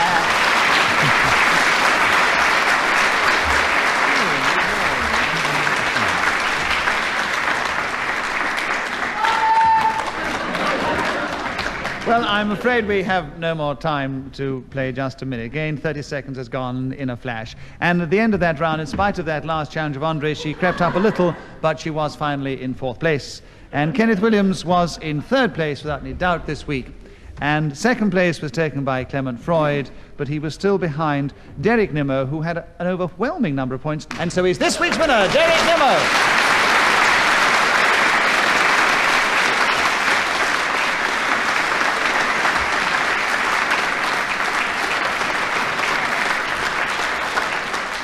We hope you've enjoyed this edition of Just a Minute. And from all of us here, goodbye.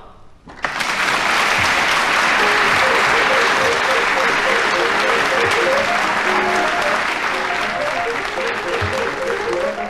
chairman of Just a Minute was Nicholas Parsons. The program was devised by Ian Messiter and produced by Simon Brett.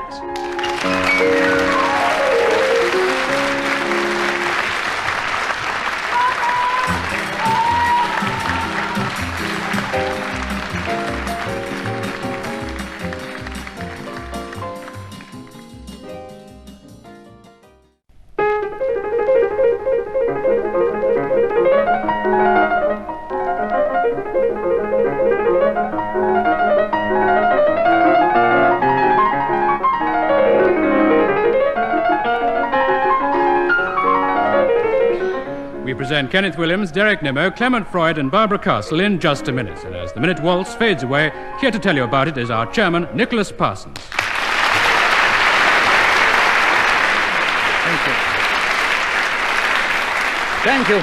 Thank you very much indeed, and welcome once again to Just a Minute. And as you've just heard, we're really privileged to welcome to the program this week Barbara Castle.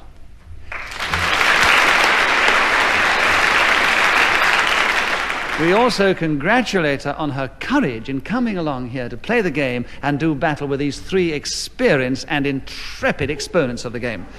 The very best of luck, Barbara. Thank you. Once again, I'm going to ask them all to speak, if they can, for just a minute on some unlikely subject without hesitation, without repetition, and without deviating from the subject. And according to how well they do this, how often they're challenged, they will gain points or their opponents will gain points. And let us begin the show this week with Kenneth Williams. Frederick the Great. Can you talk to us about Frederick the Great for just a minute, starting now? Well, he was renowned for welcoming at his court some men who were perceptive indeed, among them Voltaire. In fact, one morning they were walking in the grounds and he said, "What is democracy, dear?" Because he was very, very affectionate towards it. And he said, "Well, it means that you must say to them, I disagree heartily with what you say, but will defend to the death your right to say." Who's dared to interrupt? Who's interrupted? Clement Freud is interrupted. Oh, what a nerve. Clement, why have you challenged? Repetition. Of 3 what? says and 2 says. Yes, you have. That's neither here nor there. Ask them. They were interested. Look at him. He was throbbing. He was liking it. He was loving it. We were all loving it. He was loving it. Look at him. He don't want to be deprived. What, Kenneth? He don't want to be deprived. Save a little. We've only just started. Save a little for later in the show. Oh, I'm sorry. Yes. You did repeat said more than once, so therefore, Clement Freud, I agree with your challenge. You gain a point. And you would, you partisan. I thought you were biased. Yes. I know. And when I disagree with the others, I'm partisan towards you. So that's the way the clear is. So, Clement, you have 32 seconds to take over the subject of Frederick the Great, starting now. Frederick the Great was only great compared to people like... Kenneth Williams, your challenge. Great repetition. I know, but great is on the card. Kenneth! Stop making faces at the audience and listen to the German. The thing is that great is on the card, and we have established many times that you can repeat what is written on the card. You can indeed repeat what is written on the card. Therefore, he should have said Frederick the Great. He didn't. He said great twice. He said Frederick the Great was I'm not great. standing here arguing about it. All right, then. Don't let's argue. Clement Freud has another point because I disagree with your challenge, and he continues with Frederick the Great, and there are 28 seconds left, starting now. Philomena of the lesser slim waist. Kenneth Williams, the challenge. Philomena is totally irrelevant to the subject of Frederick the Great. You haven't given him a chance to see whether he's going to connect the two yet. There is no connection at all. She was a Greek goddess who was turned into a nightingale by Zeus. Well Therefore, done. she has nothing to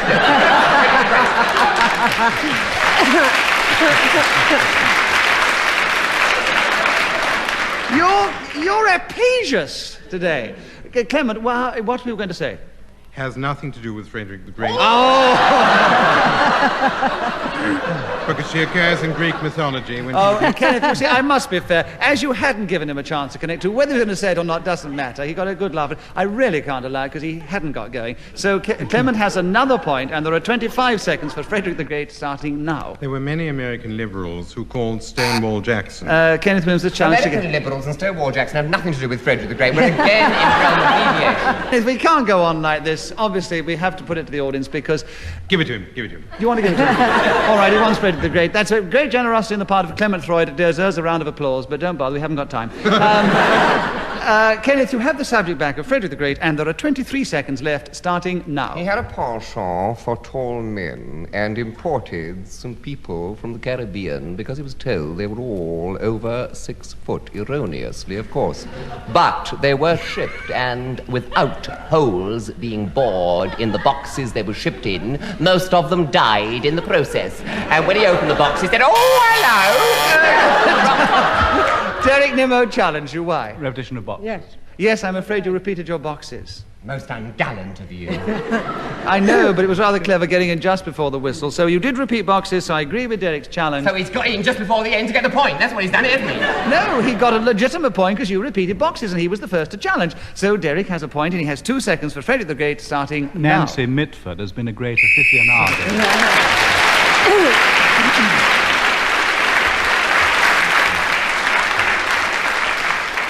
At the end of that round... Anyone could get in with 2 seconds. What you clapping for?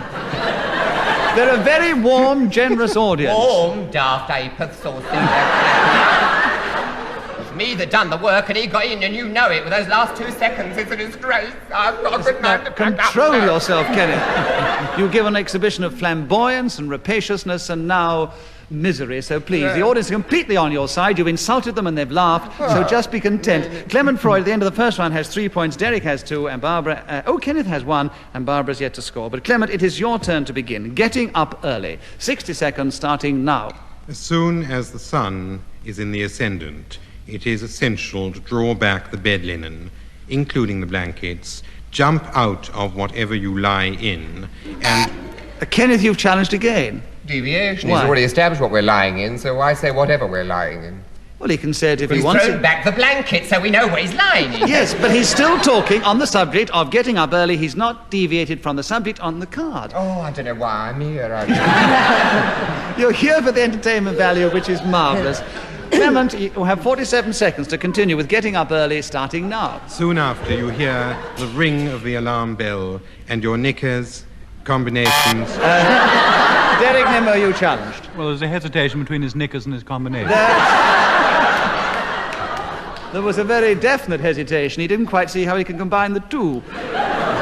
So he hesitated. I agree, Derek, you gain a point. And the subject, there are 42 seconds left. Getting up early. I do think it's tremendously important to get up early. When you're lying in bed, the sun is out, and the clouds are floating through the heavens, you think to yourself, why are you wasting your day? Or at least that is what I do. So I determine every morning on the stroke of 7:30, which is desperately early as far as I'm concerned, to get up. And when I do my Indian club routine, which is quite magnificent. I thrust something in the hair, I throw one to one side, and I expand my chest, which, if you look at it, is extremely inconsiderable. And then, when I have done this, I get onto my bicycle, and you know, when the fumes have not begun to pervade the atmosphere of the early dawn, this is the time to enjoy.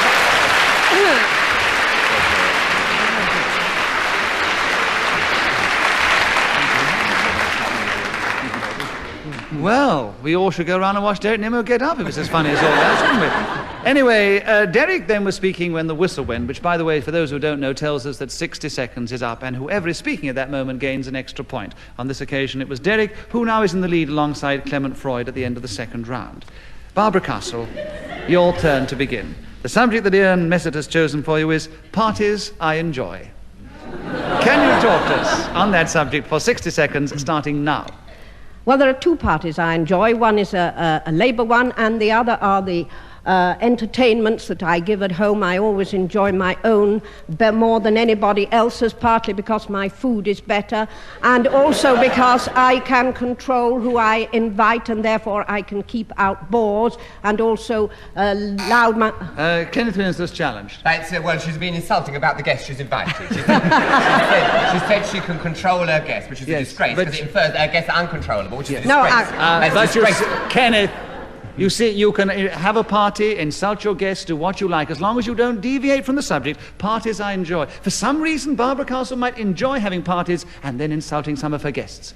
And it's a very strange idea, but in this game you've got to keep going, and whatever you say, providing it doesn't deviate from the subject, is legitimate. So, Barbara, the challenge is not accepted. Thank you. Got a point. I'm glad there's some justice in this situation. Yes. I wasn't talking about my guests, I was talking about the people I hadn't invited. As a matter of fact, I was making an oblique reference to you, but I...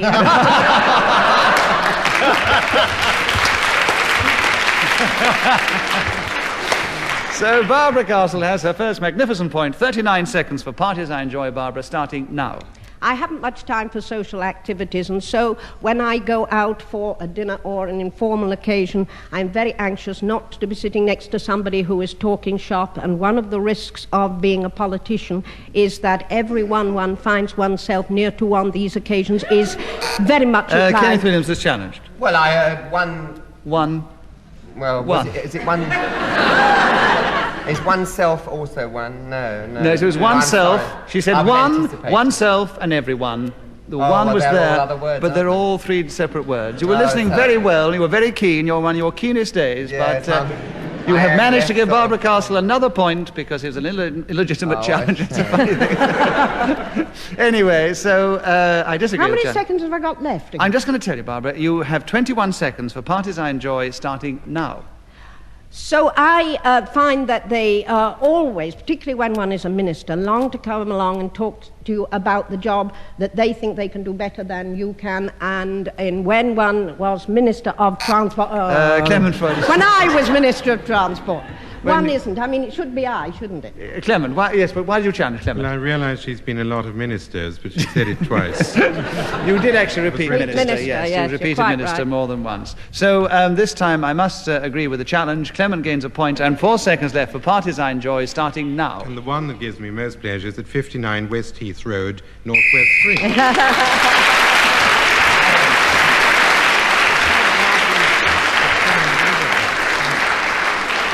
That time, Clement Freud was speaking when the whistle went, so he gains that extra point. Clement Freud was waffling when the whistle went, more like it. So he's now in the lead, and Derek Nimmo's in second place. And Barbara Castle's now in third place, and Kenneth Williams is in fourth place. Kenneth, it's your turn to begin. Kenneth, the subject is chance. He's gone all miserable. Can you talk to us about chance? 60 seconds, starting now. Well, of course, Shakespeare uses this word quite beautifully when he says... Barbara Castle has challenged you. Hesitation. We could have had Shakespeare could have written a sonnet between his words.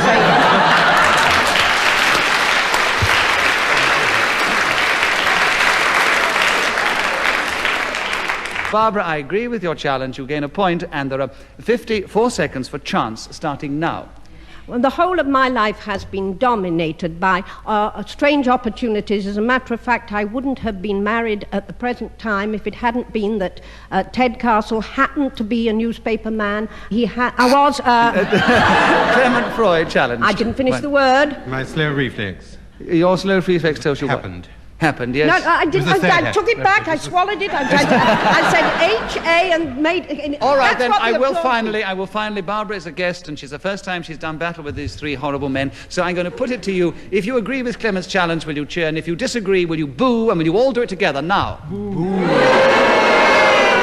Barbara Castle, you have a loyal following. I've always been a firm believer in British democracy. I thank you for reaffirming my faith in it here. Barbara, you have 38 seconds for chance, starting now. The man who was to make me his wife was sitting at his... Derek Nimmo has challenged. Repetition of wife. He's already made his wife before. Yes. No, he hasn't. He married her before. He never made me his wife before. He married me before.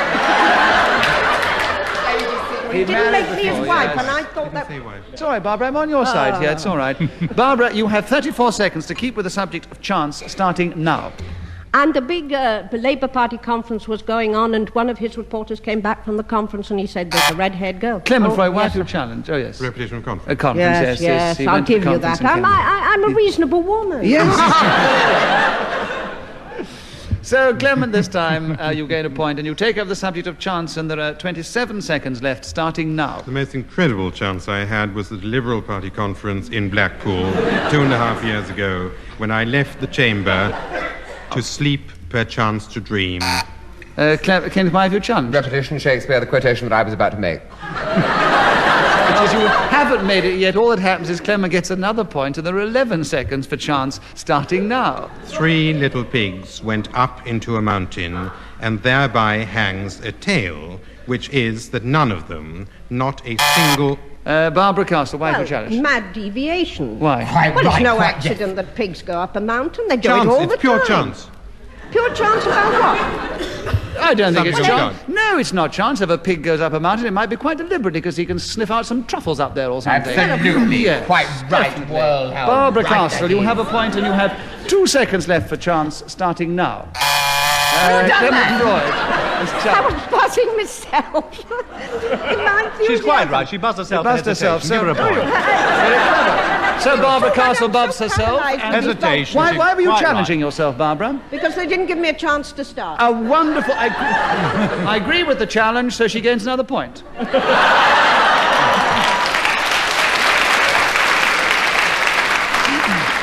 And you have 1 second for chance, Barbara, starting now. Who is that red-haired girl, he said? They sometimes say chance would be a fine thing, and... I don't seem to have said anything for ages. You've just spoken now. Yes, I mean, I'm out of it, really. You know what I mean? Out of it? I'm You're not so in in it at the present moment, you stopped the whole show. Who's got the marks? Who's got the marks? Well, Kenneth, you're in a definite 4th place, a very solid 4th place. Fourth place means I'm losing. Yes. Derek's in 3rd place, just behind Barbara Castle, who's behind our leader, who is still Clement Freud.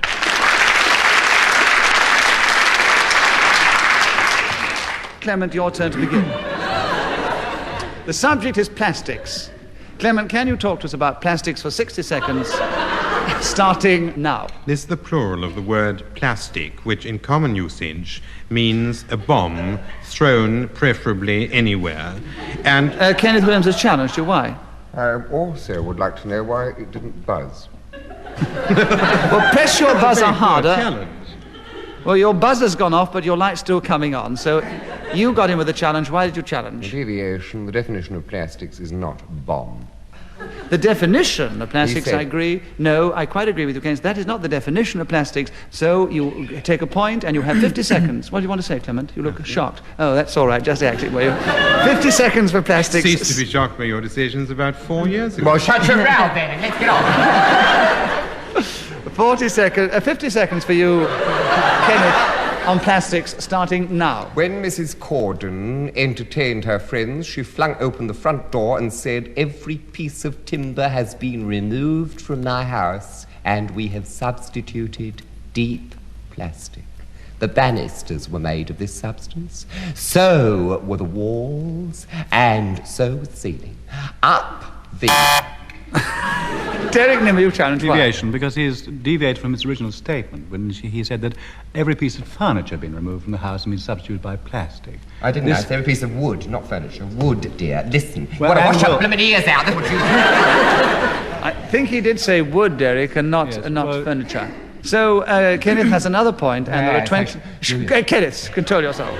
28 seconds for plastic, starting now. And she said, moreover, I was given in the common award of Lawn Road Hospital top-class penicillin in plastic containers, which, of course, is ludicrous, as everyone knows they're in metal containers, but she was suffering. Clement Freud challenged. Repetition of containers. That is quite right. You said containers more than once. Oh, well, so what if I did? It was nice. So, Clement takes over the subject of plastics, and there are 12 seconds left, starting now. Laminated draining boards and washing up buckets are just one of the range of plastics to be found in a chemist shop on the outskirts of Kessingland.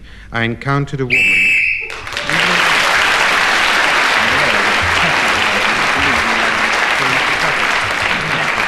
Well, Clement Freud was speaking then when the whistle went, so he got an extra point and has increased his lead at the end of that round. Barbara Castle's in second place, Derek in third, and Kenneth is creeping up just a little. Barbara, your turn to begin. The subject is being misunderstood. Can you talk to us about being misunderstood for 60 seconds, starting now? That has been my fate throughout the whole of my life. When I meet people in the street, they say to me, "I've seen you on the box." And the first thing they say... Derek Nimmo, you challenge. Why? Hesitation. Yes, I'm afraid we must allow that one. Derek, you have a point, and you have 47 seconds for being misunderstood, starting now. At the Electric Theatre Dumfries in 1943, by popular acclaim, I was elected misunderstood. And then a great crowd... Kenneth Williams has challenged you. Why? Because it's advertising. It's advertising. What is he advertising, particularly besides himself? Himself, that's enough, isn't it? It's against the BBC Charter. You're not allowed to advertise. It's private. Kenneth, when you... Lord Reith laid it down. I was there at the time. He laid it down. We know how old you are, but Kenneth, what do you think you're doing half the time in Just a Minute?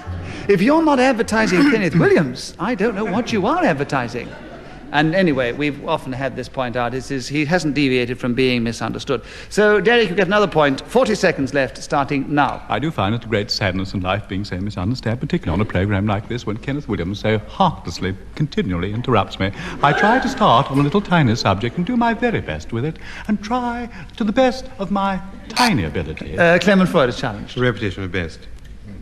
Yes, that's a bit tough, but I quite agree. He said quite it before. right. No, quite right. No, he's absolutely so, right. So, Clement, you get another point. Rules. And there are 26 seconds left for being misunderstood, starting now. I am very seldom misunderstood because I speak clearly. Derek Nimmo, why have you challenged? I just like to agree with him.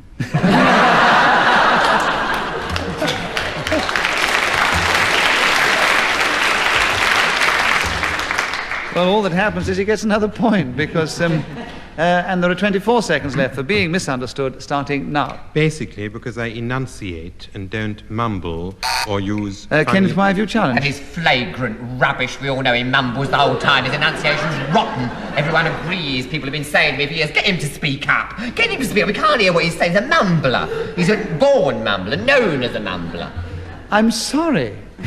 I You disagree said with to the me at times backstage, what's he saying after time? I was talking to somebody else about you, actually, Kenneth. I disagree with the challenge. There are 19 seconds left for being misunderstood, Clement, starting now. But by far the best way of being misunderstood is to speak very clearly like this, because now... Barbara Castle, you're challenged, right? Inaudibility. How can we tell whether he's in order or not? Quite right, a valid point. And therefore he mustn't be. So you're challenging for deviation? Yes, certainly. Of course, certainly. Yes, because he was talking about being misunderstood, and he then was misunderstood, and I should imagine that must be devious, especially Barbara Castle challenges. So there are 14 seconds for you, Barbara, of being misunderstood, starting now. Well, I'm always misunderstood physically. People say to me, well, when I've seen you on the box, I've always thought you were very small. Clement Freud, why have you challenged? It's the next repetition of box. Do you remember? No, that was the other time. You can't include that in this time. No, actually, to be very fair, you did start off by saying at the beginning... you don't start again, huh? No. Well, I'm going to know these fellows make the rules. Right. She wasn't. It's just totally weighted against women. They're all anti-feminist, sex trouble. I knew it before I came on the programme. I just had to take one look at them. I knew there were women haters to a man. I could tell you... They get me here under false pretenses. They make up rules. They, well, what do you think they were doing at the back of that screen? They mumble as well, saying, don't they? Yes, they were saying, why don't we think up a new rule we never told about so that the banks will win. That's right. So that's thoroughly out there. You never knew about that, did you? Of course I never knew about that. Of course, well then we can't allow it. She gets another point for that, yes. Thank you very much. 8 seconds. Very much. You're not a woman hater. As a matter of fact, I think you're rather nice looking, as a matter of fact. I think you're rather sweet, yes.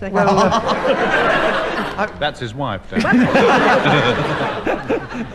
My children as well. Anyway, I've got my husband at the back of the room. Yeah, so we're getting very personal now. I mean, if all the listeners want to switch off, or Barbara and I just get together for a few moments, I mean... Right, Barbara, you have 8 seconds to continue on being misunderstood, starting now. Barbara, so you've challenged yourself yet again. So what is your challenge this time? Well, Well, my challenge is that obviously by just being here, I am misunderstood, so I've completed my minute by just being here and sitting here, because I am misunderstood just by being here. Yes, but you were supposed to have done that in your 8 seconds, darling. Well, Well, we'll give her another chance. Give her another chance on 8 seconds. I can't give her too many points for challenging herself. It'd become a habit, but they're all of them, wouldn't it? There are 6 seconds now for being misunderstood, Barbara. Please don't challenge yourself again, starting now. I'm all... Derek Nimmo's challenge you. Well, if her husband's standing at the back of the room, she can't be misunderstood.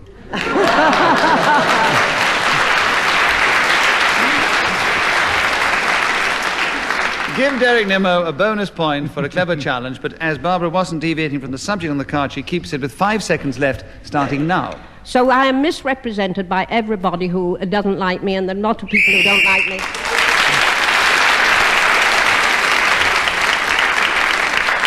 Well, Barbara Castle, on that occasion, was speaking when the whistle went, so she gains that extra point. She also gained quite a lot of points in that round and did very well. So I must give you the final score. Kenneth, in spite of all the vociferousness of his performance, came in 4th place. He didn't hit many points this week.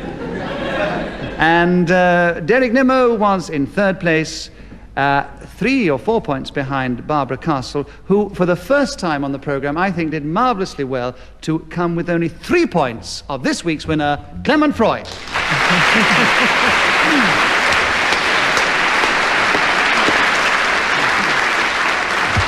Thank you in the auditorium here for coming along and joining us, and thank you, listeners, for tuning in to us. And from all of us here, goodbye.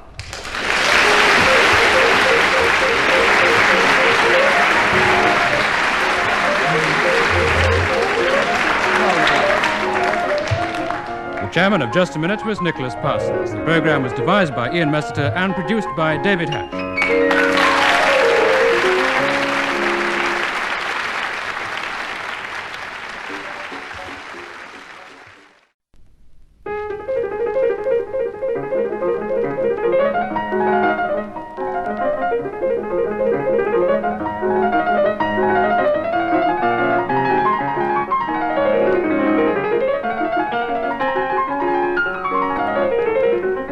Present Kenneth Williams, Derek Nimmo, Clement Freud in Just a Minute. And as the minute waltz fades away, here to tell you about it is our chairman, Nicholas Parsons. Thank you. Thank you very much indeed, and welcome once again to Just a Minute. Well, as this is the last programme in the present series, we are going to do something a little different. We have not invited a lady guest to challenge our 3 regular male competitors, and they are going to just play the game against each other. And let us begin the show this week with Clement Freud. Clement, a lovely subject for you to begin with. The subject is Kenneth Williams.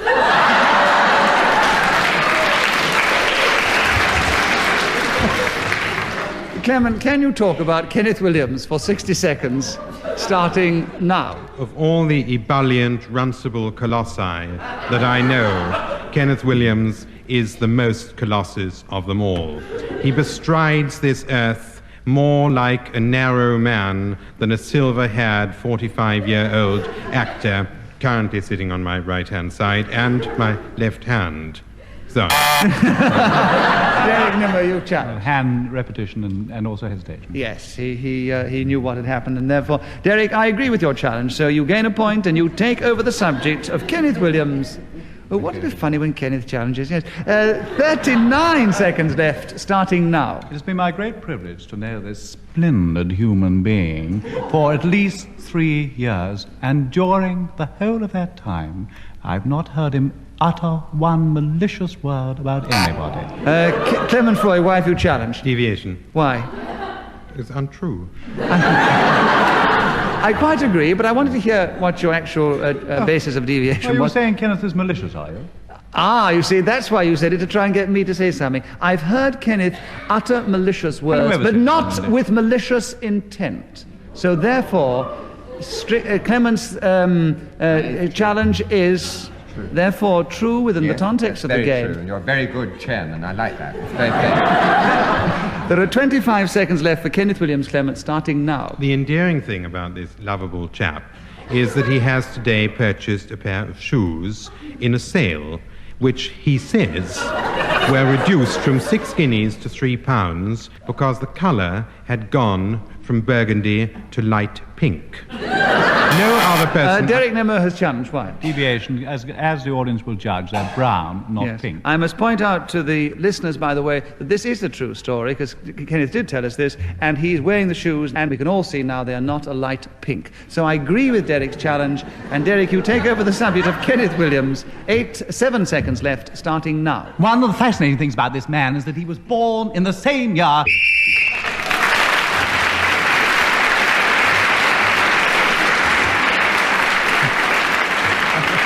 That whistle, by the way, tells us... They're still crippling me. tells us that 60 seconds is up, and whoever is speaking at that moment gains an extra point. On this occasion, it was Derek Nimmo, so he has a commanding lead of 3 at the end of that round. Clement Freud has 1, so his lead is only 2, of course. Kenneth has yet to score because he couldn't bring himself to talk about himself. Derek Nimmo, your turn to begin. And the subject for you to start with this week is Clement Freud. Can you talk about Clement Freud for 60 seconds, starting now? Clement Freud is a rather balding, boring, elderly gastronome with 5 children, 3 houses within the British Isles, and a flat on top of the Bunny Club. What he does there has not been revealed to man nor beast. He writes for the Financial Times. He makes vast sums of money in things like the Daily Mail, air race by very devious means indeed, which I'd like to tell you about, but he might sue me for all sorts of nasty things afterwards. He owns racehorses and restaurants, and he's far too successful, so I am very jealous of him, in fact, altogether.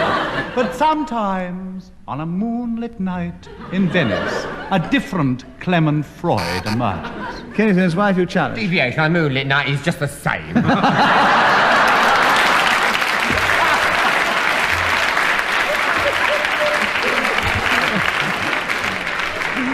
And you are obviously speaking from experience, Kenneth. You're not fit. But on the other hand, whether he's the same or not, he's not actually deviating from the subject of Clement Freud. So Derek gets another point, because I disagree with the challenge. And there are 17 seconds left, starting now. He has a grandfather who has always been trying... Clement Freud of challenge. Why? Deviation. Why? I have 2 grandfathers. Well, if you've 2 grandfathers, no doubt about the fact you must have 1.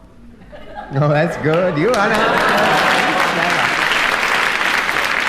Don't shake your head. How can you have 2 grandfathers but no 1? Derek has another point, and there are 15 seconds left for Clement Freud, starting now. I was once standing in a hostelry with this fellow when a young man came alongside with his elderly grey-haired mother on his arm. He said, "Would you like to meet the lady who gave birth to me?" And he said, "No." And the poor man went away.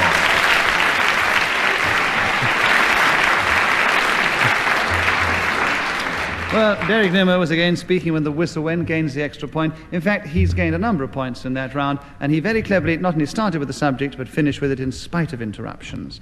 Kenneth Williams, your turn to begin. Oh, thank and the goodness. subject for you is, you've guessed, Derek Nimmo.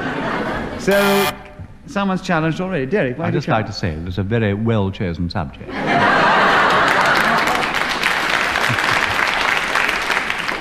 We appreciate your modesty, Thank Derek, you. which the others didn't display. Kenneth, the subject is Derek Nimmo. Talk about him if you can for 60 seconds, starting now. It was long ago remarked by an ancient divine that all the public know about a man is his reputation. And he added, as to his character, God alone can know that.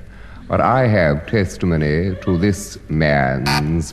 Clement Freud, you've challenged. Why? Sorry, I didn't hear the S by the time I No, told but you were very keen because you thought someone else might get in. So Yeah, you challenge. so keen, he's But if you overreached challenge, himself. So, Kenneth, you have a point, and you have 43 seconds left, starting now. And on one notable occasion, of which I have private knowledge, this gentleman was a guest in someone else's house and behaved most nobly when the hostess fell back on opening the oven door, overcome, it was alleged, by the fumes, but by the other guests maintained that she Clement was Freud drunk. is challenged. Why? Repetition of guests. That's right, you did say... Oh, yes, I no, don't no. care. It's a damn good story. It's ludicrous. Well, actually, Kenneth, I often think your stories are very good, but you're making this one very, very solemn. Oh, well, I was leading up to it. Oh, I see. I don't think of Derek as a solemn fellow somehow. So, Clement, I agree with your challenge, and you have 13 and a half seconds for Derek Nimmo, starting now. Derek Nimmo lives rather humbly in a flat. Kenneth Williams' wife, you challenge. Completely untrue. He's never been humble in his life. An arrogant man, I know.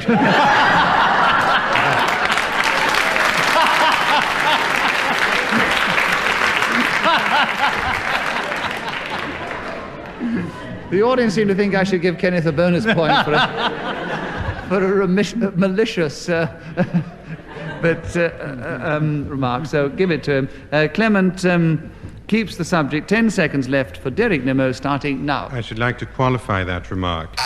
Kenneth Williams, you've challenged again. Deviation, he wouldn't like to qualify. He just wants to qualify. He doesn't like doing it at all. But whether he likes to do it or wants to do it, he's still not deviating from Derek Nimmo. So he gains another point, and he carries on for 8 seconds with Derek Nimmo, starting now. By stating that the manner of his habitation is only modest for one of his arrogance. Anyone... Kenneth Williams, you're challenged. Deviation, the manner of his habitation doesn't make him sense, does it? I mean, a habitation can't have a manner. Your way of life can, but your habitation is presumably a house. Well, it's a rather manner. flowery and prosy way of expressing something, but, you know, one has to use strange expressions in this to keep going. So, Clement, you have 2 seconds left for Derek Nimmo, starting now. He has a wife and children.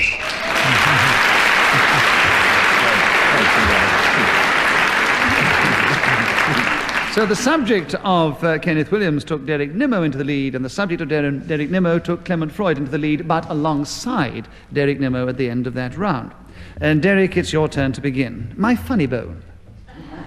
Can you talk about my funny bone? 60 seconds, starting now. One of my metatarsals is terribly funny, and sometimes my friends look at it and say, "Oh, my goodness, how ludicrous is your funny bone?" And I say, "Can I have a look at yours?" And when I do, I find they always agree with me that mine is much more humorous than theirs. I have shown it in all the places of this country. Once walking through Leicester Square, I said to a man, "Would you like to see my funny bone?" And he said, "Of course I would." And we went into a doorway, and there he looked at it, and he was enchanted with it. And he said, "Could I please take a photograph so I can send it home to my wife?" And there he took a quick snap of my funny bone, which he mounted on a piece of green card and sent it back to Melbourne in Australia. And there it was published in the local newspaper, and people came from all over the place to buy copies, because this was the funniest bone that had ever been seen. I remember going.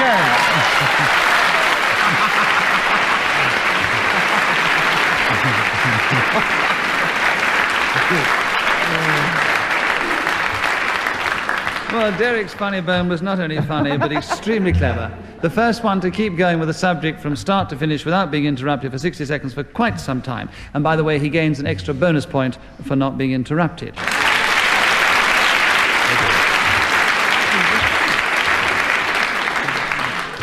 Kenneth, it's your turn to begin. Joan of Arc. A very apt subject for you, I'm sure, Kenneth, but will you talk to us about it for 60 seconds, starting now? Well, of course, the Archbishop of Reims is reputed, according to the memorabilia in the Louvre Museum, to have said to her, "You will stand alone. The Bastard of Orleans will disown you. The Dauphin will do the same." And she replied, "Even if you turn against me and I am burned, I will go through the flames to the people's hearts forever." And then she said the word again. I can't...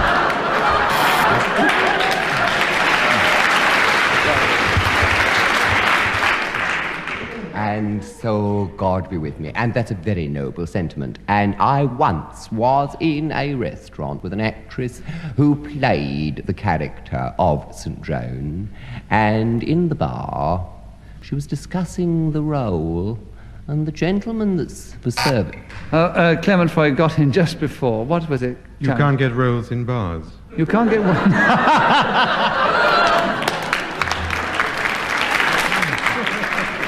You can't get what in bars, didn't you? Said A roll.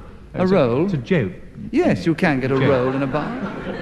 I know. I didn't hear what he said, though. Rolls, I know.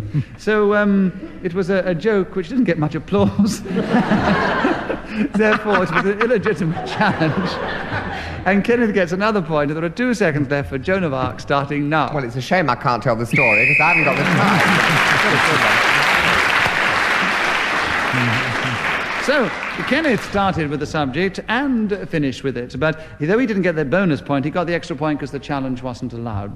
Do you like to finish the story, by the way, Kenneth?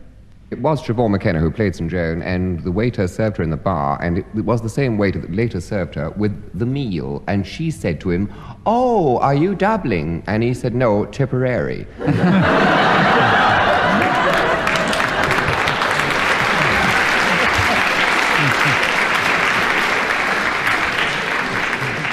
Ah, it's a nice story. Got a nice round of applause. So there we are. I wish I could double your score, but I'm afraid I can't. So, because the others wouldn't like it. So, Kenneth, you're in 3rd place. Clement's in 2nd place, still behind our leader, Derek Nimmo. Derek, now it is your turn, and the subject is getting into debt. 60 seconds for getting into debt, Derek, starting now. One gets into debt if one is unable to make ends meet. And therefore, this is something which I find terribly difficult to talk about. Because if you... Kenneth Williams, why have you challenged? Deviation, he finds it difficult to talk about. Why don't you shut up? But you see, in this game, even if you find something difficult to talk about, you've obviously got to keep going. So he wasn't deviating from the subject. So Derek gets another point, 50 seconds left, starting now. I have a new house in the countryside which I'm going to christen tomorrow morning Debt. And it's going to be wonderfully funny going to get into debt. Kenneth Williams, why have you challenged? Repetition going 3 times. Yes, you were going to the country and going. So, Kenneth, you get a point, and there are 43 seconds left, starting now. Often the people of this country are harangued and exhorted by other people. Clement Freud is challenged again. Repetition of people. No, no, clever.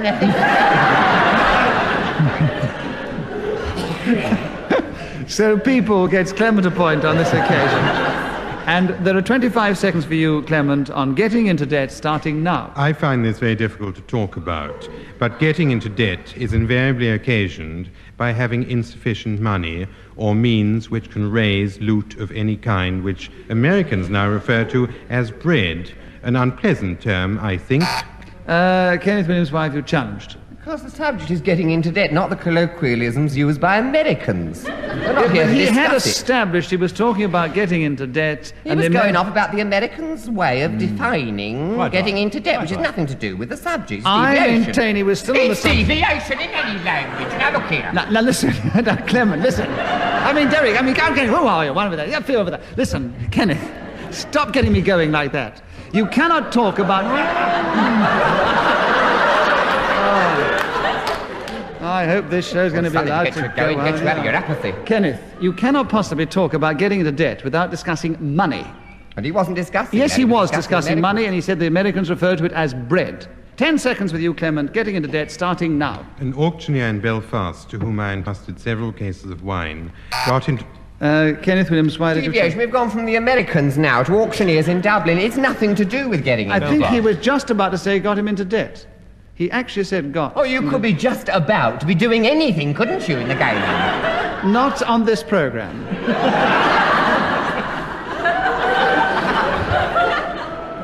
I must give, to be fair, because I do get letters about this, he really didn't have a chance to establish the connection between his remark about the... Well, what do you think, Derek?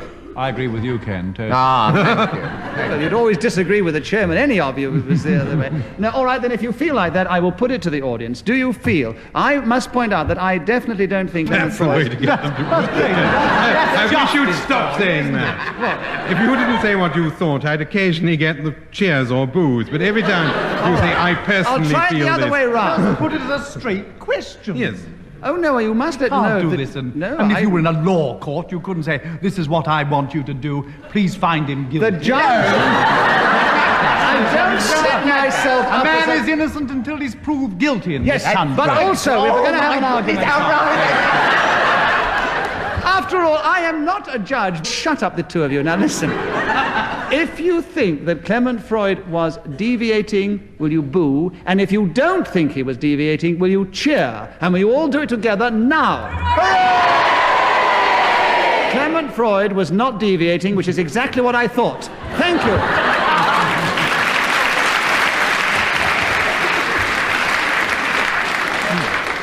And as we always play this game, little boys, I will now say to Derek Nimmo and to Kenneth Williams, sucks to you.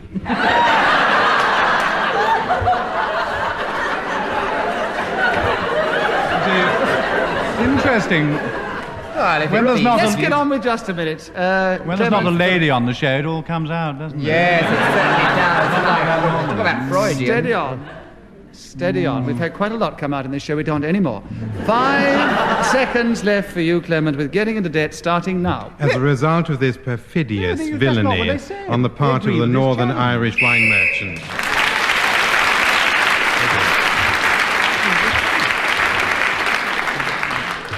And at the quite end right, of that Derek. round, It's Clement an gained an absolute extra point for speaking when the whistle went. He's now clept up... Oh, he's... Slept up. What a joke, isn't it? Got no dear, diction even. He's got no diction.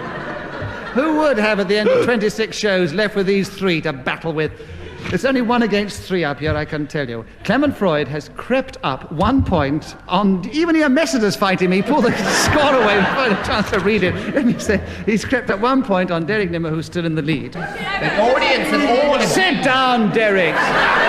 Stop haranguing the audience. Once the sentence, you bring out a court of law before. Once the sentence has been passed, there's nothing else to be said. Well, we're all going to be executed.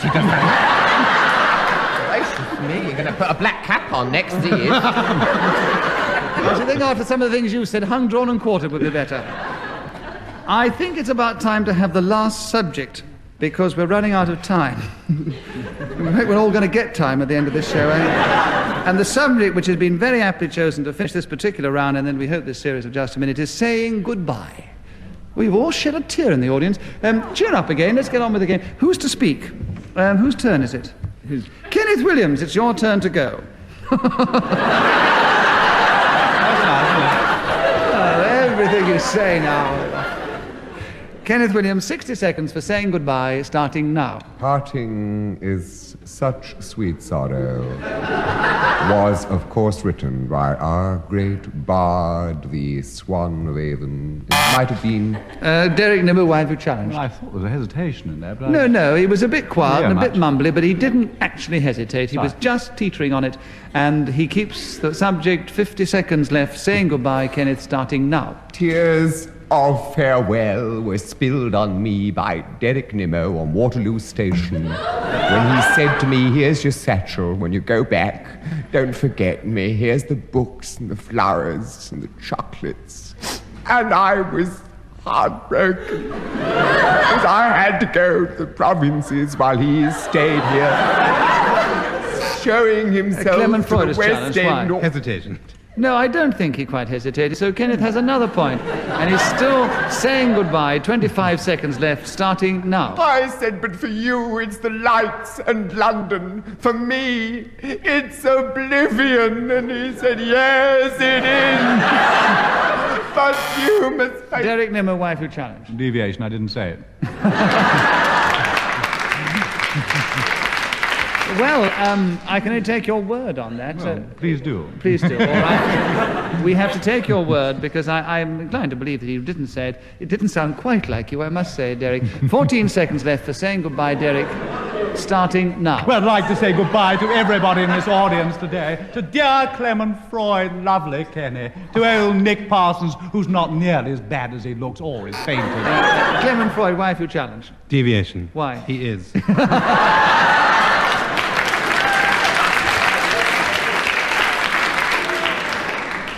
The audience are not No, I now tried my to be friends Freud. anymore. They heartily applauded, and the only thing I can do is they applauded so loudly, I have to agree. Clement gets a point for a horrid challenge. If the audience clap. But Derek Nimmo keeps the subject. And there are 4.5 seconds left. Saying goodbye, Derek, starting now. Well, ta-ra, what-ho, long may the... Clement Freud, why have you challenged? He doesn't know. He doesn't I want know. to say goodbye. There's 1 second left, and he wants to say goodbye. I want to say goodbye. And actually, will it make a difference to the final score if he does? It will make a difference to the final score if Clement says goodbye. Wouldn't it be a marvellous idea if they both finished up equal? And let Clement... it wouldn't. I want to win. He wants This is not justice. I'll tell you what we will do. There's 1 second to go, but before Derek has his final second, we'll let Clement Freud say goodbye. Derek Nimmo, goodbye. I've never had And anybody Kenneth say so Williams. pathetically and get a big laughter from it. Perhaps some of us who try for laughs are playing it the wrong way. All right, Derek, there's 1 second left for saying goodbye, starting now. Cheerio, fruits, toodle-oo.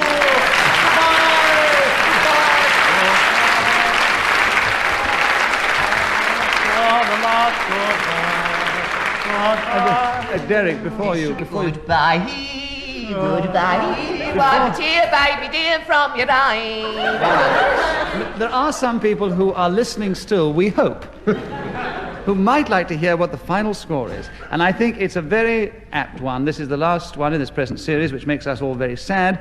And the three who've played it most regularly have come out very, very close. Kenneth was only just in third place, just 3 points behind Clement Freud, who was just behind this week's winner, who is Derek Nimmo.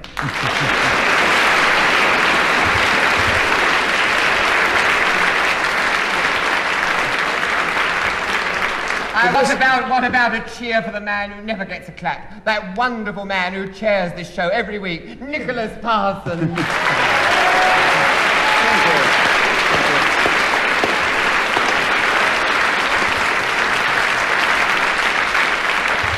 Thank you very much indeed, and I must tell the listeners that even Clement Freud clapped then. And so, anyway, they've all won at different times, and it was a final result. We'd like them all to finish equal. We've enjoyed playing the game so much, but thank you in the audience here for coming and enjoying our final show in this particular series. We thank the listeners. We do hope they've enjoyed this last show in our present series, and we hope they'll want to tune in again when once again Just a Minute returns to the air. Until that time, from all of us here who enjoy playing Just a Minute as much as we hope you enjoy listening to it. Goodbye.